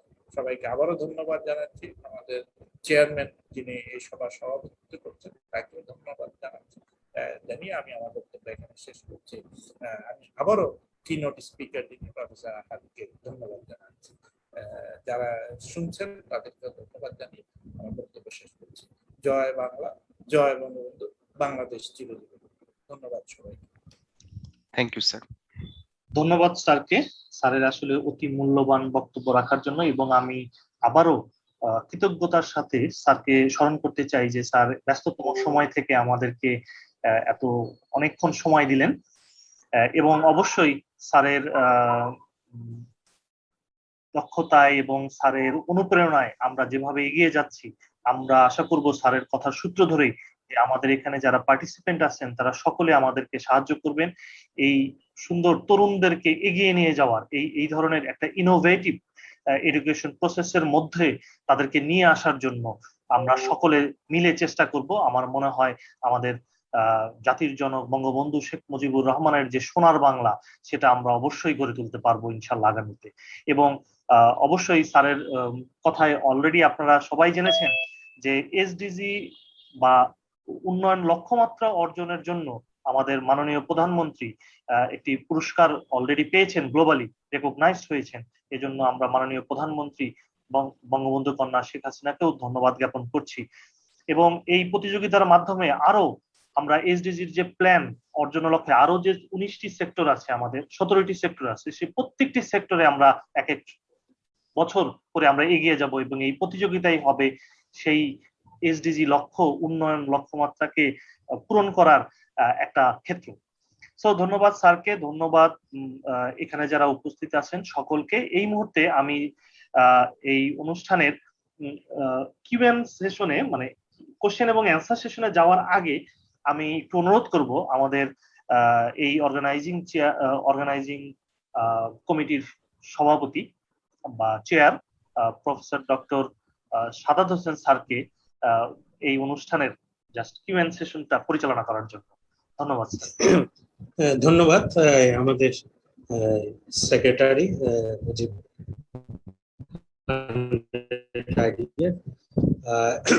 এখন আমাদের কোয়েশ্চেন এন্ড অ্যান্সার সেশন। আমরা ইতিমধ্যে চ্যাট বক্সে কিছু আমরা কোয়েশ্চেন পেয়েছি। আমি সভাপতি মহোদয়ের অনুমতিক্রমে একটু লিভ করতে যাচ্ছি, আমার একটা মিটিং আছে। আমি মাঝখানে, আমার কাছে লোকজনও আসছে, ঠিক আছে, বাইরের থেকে আসছে, আমার মিটিং আছে একটা, আমাকে টেক করতে হবে। সবাইকে ধন্যবাদ। ধন্যবাদ, আমরা কন্টিনিউ করব। ধন্যবাদ আপনার সময়ের জন্য, ধন্যবাদ।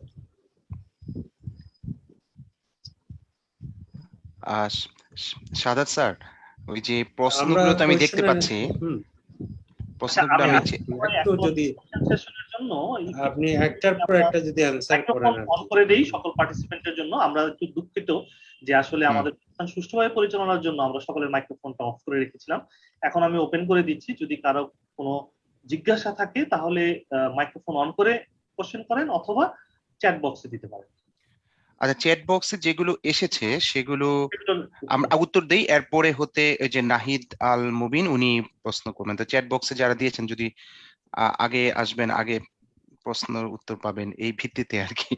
আচ্ছা, তো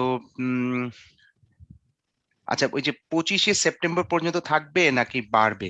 আসলে আমরা যেহেতু পাবলিক ইউনিভার্সিটি এতে দেখতে পাচ্ছি যে আমাদের পরীক্ষাগুলো শুরু হয়েছে, ফলে এটা আমরা আলোচনা করেছি আমাদের মিটিং এ। এটা হয়েছে যে আমরা 10ই অক্টোবর পর্যন্ত এটা এক্সটেন্ড করব।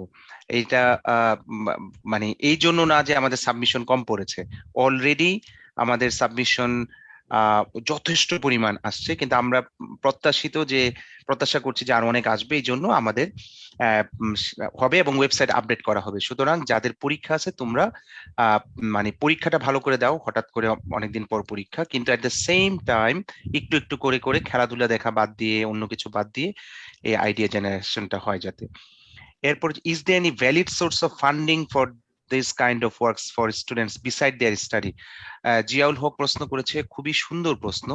আসলে ফর স্টুডেন্ট তো দূরের কথা, টিচারদের জন্যই তো সেই লেভেলের পর্যাপ্ত ফান্ডিং নাই। আগে অতীতের তুলনায় বেটার, কিন্তু গ্লোবাল স্ট্যান্ডার্ডের তুলনায় আমাদের দেশে রিসার্চ ফান্ডিং খুবই অপ্রতুল। তো সেই ক্ষেত্রে এরপরও যা আছে, মানে আমি রিকোয়েস্ট করব যে education ministry, science and technology ministry, এরপরে ইউজিসি, এগুলোর মাধ্যমে যেসব প্রজেক্টের অবকাশ রয়েছে, তোমাদের শিক্ষকদের সাথে আলাপ করলে উনারা হইতে পারে যে তোমরা যেটা করো যে হেল্প করো, ফর্ম করে এরপরে শিক্ষকদের করে সাবমিট করা যাবে আর কি। ওখানে লক্ষ লক্ষ টাকাও দেয়, 20 লক্ষ 30 লক্ষ টাকা পাওয়া যাচ্ছে অনায়াসে, কম তো আছেই। আচ্ছা, এরপরে যেটা সেটা হচ্ছে, যেহেতু জানালাম যে 10 তারিখে পর্যন্ত হবে। পরের প্রশ্ন হচ্ছে যে রবিউল আলম মারুফ উনি প্রশ্ন করেছেন, আমার দ্বিতীয় প্রশ্ন হচ্ছে যে আমার আইডিয়া এই 10টি সেক্টর মধ্যে 2টি মোটামুটি ভাবে হয়। এখন আইডিয়া যখন সাবমিট করব তখন কি আমরা শুধু একটিতে ফোকাস করব? শামীম আল মামুন বা সাদাত স্যার, এটা কি উত্তর দেওয়া উচিত হবে? এটা আসলে মানে এটা মনে হয় কোনো আমরা বিষয় না। এর আগেও অ্যানসার করেছি, গত সেমিনারেও আমরা অ্যানসার করেছি এই ধরনের কোশ্চেন। যে আপনি চিন্তা করবেন যে এটা আসলে কোন ক্ষেত্রের জন্য সবচেয়ে বেশি প্রযোজ্য হচ্ছে, তো সেটাকে সিলেক্ট করে দিবেন, তাহলেই হবে। এক্স্যাক্টলি। আচ্ছা, আরেকটা প্রশ্ন হচ্ছে যে উদ্ভাবনী বিজ্ঞান, উনি বলেছেন যে সহযোগিতার বিষয় অর্থসহিত অত্যন্ত জরুরি বলে মনে করি। আচ্ছা, এটা প্রশ্ন নয়, এটা কমেন্ট, সুতরাং সবাই পড়তে পারছে। আচ্ছা, টাইম বাড়ানোর জন্য সবাইকে ধন্যবাদ জানাচ্ছে, খুবই নাইস।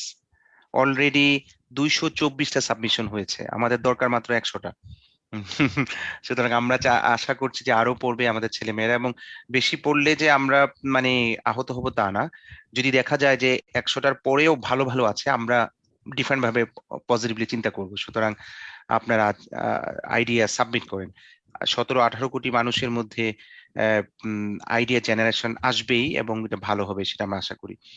মানব সম্পদ উন্নয়নে আমরা কি আইডিয়া দিতে পারি?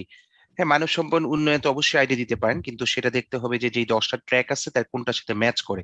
সবই তো মানব সম্পদ উন্নয়নের জন্যই। মানব মানব সম্পদ যদি উন্নয়ন অন্যভাবে ধরা হয় সেটা দিতে পারবে না আর কি, দেখতে হবে যে আপনার কোনটার সাথে মানে রিলেটেড হয়। আচ্ছা, আমার প্রশ্ন হচ্ছে ভাবনাগুলো কি বাংলা ভাষায় লিখবো? আচ্ছা, আমরা বাংলাতেও লিখতে পারবেন, ওয়েবসাইটে লেখা আছে, ইংরেজিতেও লিখতে পারবেন। সুতরাং আপনারা একটু দয়া করে ওয়েবসাইটে যাবেন। একজন লেখছে 2000, নাজমুল লেখছে 2000 প্লাস সাবমিশন পড়বে স্যার। 2000 প্লাস সাবমিশন পড়লে আমাদের জীবন তেজপাতা হয়ে যাবে, জাজদের অবস্থা খুব খারাপ হবে, সেটা আমি বুঝতে পারছি। আচ্ছা, এই হচ্ছে মোটামুটি প্রশ্ন চ্যাট বক্সে শেষ। আপনাদের যদি ফার্দার কারো প্রশ্ন থাকে, কথা বলতে না পারলে চ্যাট বক্সে করবেন। এই পর্যায়ে আমি হ্যান্ড রেজ শুধু দেখতে পাচ্ছি মুস্তাহিদ আহমেদ, আপনি আপনার হ্যাঁ শর্ট প্রশ্ন করুন। জি স্যার, আসসালামু আলাইকুম সবাইকে। স্যার আমার কথা কি শোনা যাচ্ছে? হ্যাঁ, শুনতে পাচ্ছি, প্রশ্ন করুন। জি স্যার, আমার প্রশ্নটা হচ্ছে স্যার, আমি লাস্ট 2-3 বছর ধরে এরকম স্যার ফান্ডিং এর জন্য আমি আমার ইউনিভার্সিটি ফান্ডিং পেয়ে আমরা কাজ করেছি, এবং স্যার আমি কারেন্টলি একটা স্টার্টআপ ফার্মে কাজ করতেছি যেটা ইন্ডাস্ট্রিয়াল সলিউশনস নিয়ে কাজ করে, এবং স্যার আমরা বাংলাদেশে দুই একটা স্যার বড় বড় কোম্পানি সাথে কাজ করতেছি স্যার এখন। বাট আমাদের স্যার এখন রিসোর্সের খুব ল্যাকিংস হচ্ছে, এবং স্যার বিশিষ্টভাবে যেহেতু স্যার আমরা স্টার্টআপ স্যার, এবং ফান্ডিং এরও একটা বিষয় আছে, তো স্যার অনেক ক্ষেত্রে দেখা গেছে স্যার এই কম্পিটিশন গুলাতে স্যার আমরা অনেক সময় নিয়ে অনেক রিসার্চ করে স্যার সাবমিশন করি স্যার, কিন্তু এরপরে স্যার আমরা কোনো মানে রেসপন্স পাই না স্যার। তো এইটা স্যার একদিক থেকে স্যার আমাদের জন্য স্যার খুবই ডিমোটিভেটিং হয়। কিন্তু স্যার এই প্রসেসটা যদি স্যার আমরা স্যার আপনারা যদি একটু কেয়ারফুলি মানে আমাদের জন্য স্যার একটু সুযোগ করে দেন, আমি মনে করি স্যার পার্সোনালি স্যার আমি যেই সেক্টরে আমি কাজ করতেছি, আমি খুবই ব্লু ওশেন একটা স্ট্র্যাটেজিতে কাজ করতেছি, যেটা স্যার ইন্ডাস্ট্রিয়াল আইওটি এবং ইন্ডাস্ট্রি যেই সব বিষয়ে স্যার আপনার আজকে এই সেমিনারটা ছিল, মোস্ট অফ দ্য থিংস আমি আমার টেক দিয়ে আমরা কভার করার চেষ্টা করতেছি। এবং স্যার আমি কম্পিউটার ভিশন নিয়ে স্যার বাংলাদেশে খুবই কম সংখ্যক ফার্মের মধ্যে আমাদের একটা ফার্ম যেটা আমরা অলিম্পিক ইন্ডাস্ট্রিজের সাথে বর্তমানে স্যার ফুল একটা ডিপ্লয়মেন্টে তাদের 4টা ফ্যাক্টরিতে স্যার কাজ করতেছি। তো স্যার আমি খুব ভালো রেসপন্স পাচ্ছি স্যার এই রিলেটেড। তো স্যার আমার মনে হয় যে স্যার আপনাদের তরফ থেকে যদি স্যার আমাদের মতো এরকম স্টার্টআপদের একটু সাহায্য করা হইতো, এবং স্যার একটু মেন্টরশিপ প্রোগ্রাম দেওয়া যেতে পারতো, তো আমার মনে হয় স্যার আমরা খুবই মানে আমার স্যার ন্যাশনালি এবং ইন্টারন্যাশনালি অনেকজনের সাথে কথাবার্তা হয় স্যার। এবং থ্যাংক ইউ শুনে খুবই ভালো লাগলো। নাম্বার 1, খুবই খুবই আনন্দ লাগলো যে ইউ আর ডুইং গুড। তো নাম্বার 1। নাম্বার 2 হচ্ছে যে আসলে আমরা শিক্ষকদের পক্ষে খুব বেশি করা সম্ভব না, কারণ হচ্ছে যে আমরা শুধু ভলান্টিয়ার হিসাবে এই জায়গাতে ইনভলভ থেকে আমরা চেষ্টা করছি যে যেহেতু ইউজিসি এত বড় একটা উদ্যোগ নিয়েছে যাতে এটা খুব সাকসেসফুল হয়, এবং ইউজিসি আপ্রাণ চেষ্টা করছে, আমরা আপ্রাণ চেষ্টা করছি behind the scene, lots of meetings with the ICT ministry and other stakeholders for মানে long term funding and others. তা এখন মানে আলটিমেটলি বাধাটা যায় হচ্ছে পয়সা। তো ওই পয়সার জায়গাতে যখন মানে লম্বা সময় ধরে কিছু করা যাবে তখন হয়তো করা যাবে, বাট এরপরেও আপনি যদি এখানে প্রপোজাল দেন এবং সেটা যদি ফার্দার যায়, টপ 10-এ যায়, তাহলে তো আপনি জানতেই পারবেন। আর আমাদের চেষ্টা তো থাকতেছে, এবং প্রফেসর সাজ্জাদ যেটা বলে গেলেন ইউজিসি মেম্বার, এবং আমরাও চেষ্টা করছি, শামীম আল মামুন তো বারবার এটা বলছেন যে আমরা আলটিমেটলি চাইবো যে এই ধারাটা যাতে দুর্বল ভাবে না থাকে, এবং এই ধারাটা যাতে এগিয়ে যায় এবং থেমে না থাকে। সো দিস ইজ আওয়ার গোল। আমরা চেষ্টা করে যাব আপনাদের এইরকম মানে চেষ্টাগুলো জানার কারণে আমাদের খুব এনকারেজমেন্ট হয়। Hopefully will do better. এই মুহূর্তে তো খুব বেশি প্রমিজিং কিছু বলতে পারছেন, কিন্তু ডিমোটিভেটেড হওয়া যাবে না, কারণ খেয়াল করতে হবে 20 বছর আগে, 30 বছর আগে, 10 বছর আগে, even 5 years back and today আমাদের কিন্তু এই যাত্রাগুলো ঊর্ধ্বমুখী। আমরা আগের তুলনায় বেশি করছি, আগের তুলনায় বেশি গবেষণা করছি, চিন্তা করছি, রিসার্চ করছি, সাহস দেখাচ্ছি। কিন্তু এটা ম্যাসিভ লেভেলে যেতে হবে এবং সবাইকে চেষ্টা করতে হবে, শিক্ষক, স্টুডেন্টস, ইন্ডাস্ট্রি, গভর্নমেন্ট। তো হোপফুলি হবে। থ্যাংক ইউ মুস্তাহিদ, আপনাকে ধন্যবাদ। এবং আপনি প্রয়োজনে ফার্দার, আমি ইন্টারেস্টেড যে আপনি, যেহেতু আমি নিজে কম্পিউটার ভিশনে কাজ করি, আইওটি সেন্সর নিয়ে কাজ করি, ফলে you may knock me later on, then we can discuss. জি স্যার, থ্যাংক ইউ স্যার, ধন্যবাদ স্যার দেওয়ার জন্য। থ্যাংক ইউ সবাইকে স্যার। Thank you. ওয়ালাইকুম আসসালাম। আরেকজন রেইজ হ্যান্ড করেছেন, আপনি যদি আনমিউট করে কথা বলেন।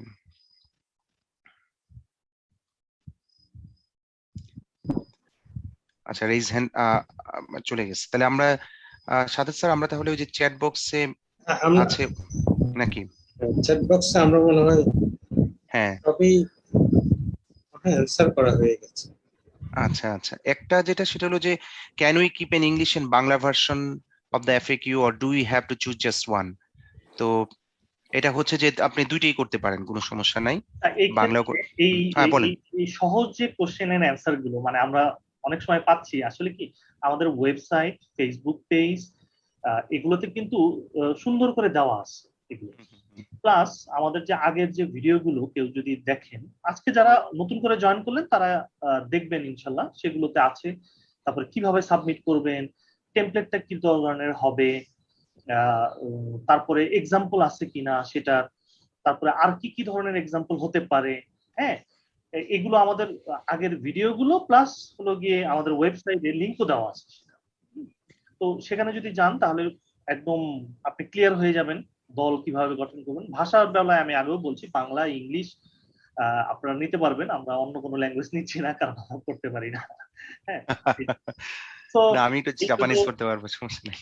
হ্যাঁ, তো এই দুটোর ক্ষেত্রে আর এখানে বাকি যারা আছেন তারা ইনশাল্লাহ আমাদের যে ফরম্যাটটা, অনেকে আমি বলবো যে যারা অলরেডি সাবমিট করছেন তারা যদি কেউ থেকে থাকেন, আমরা একটুখানি রিভাইজ করতেছি যে ধীরে ধীরে আমরা আপনাদের মেন্টর প্রোভাইড করার জন্য।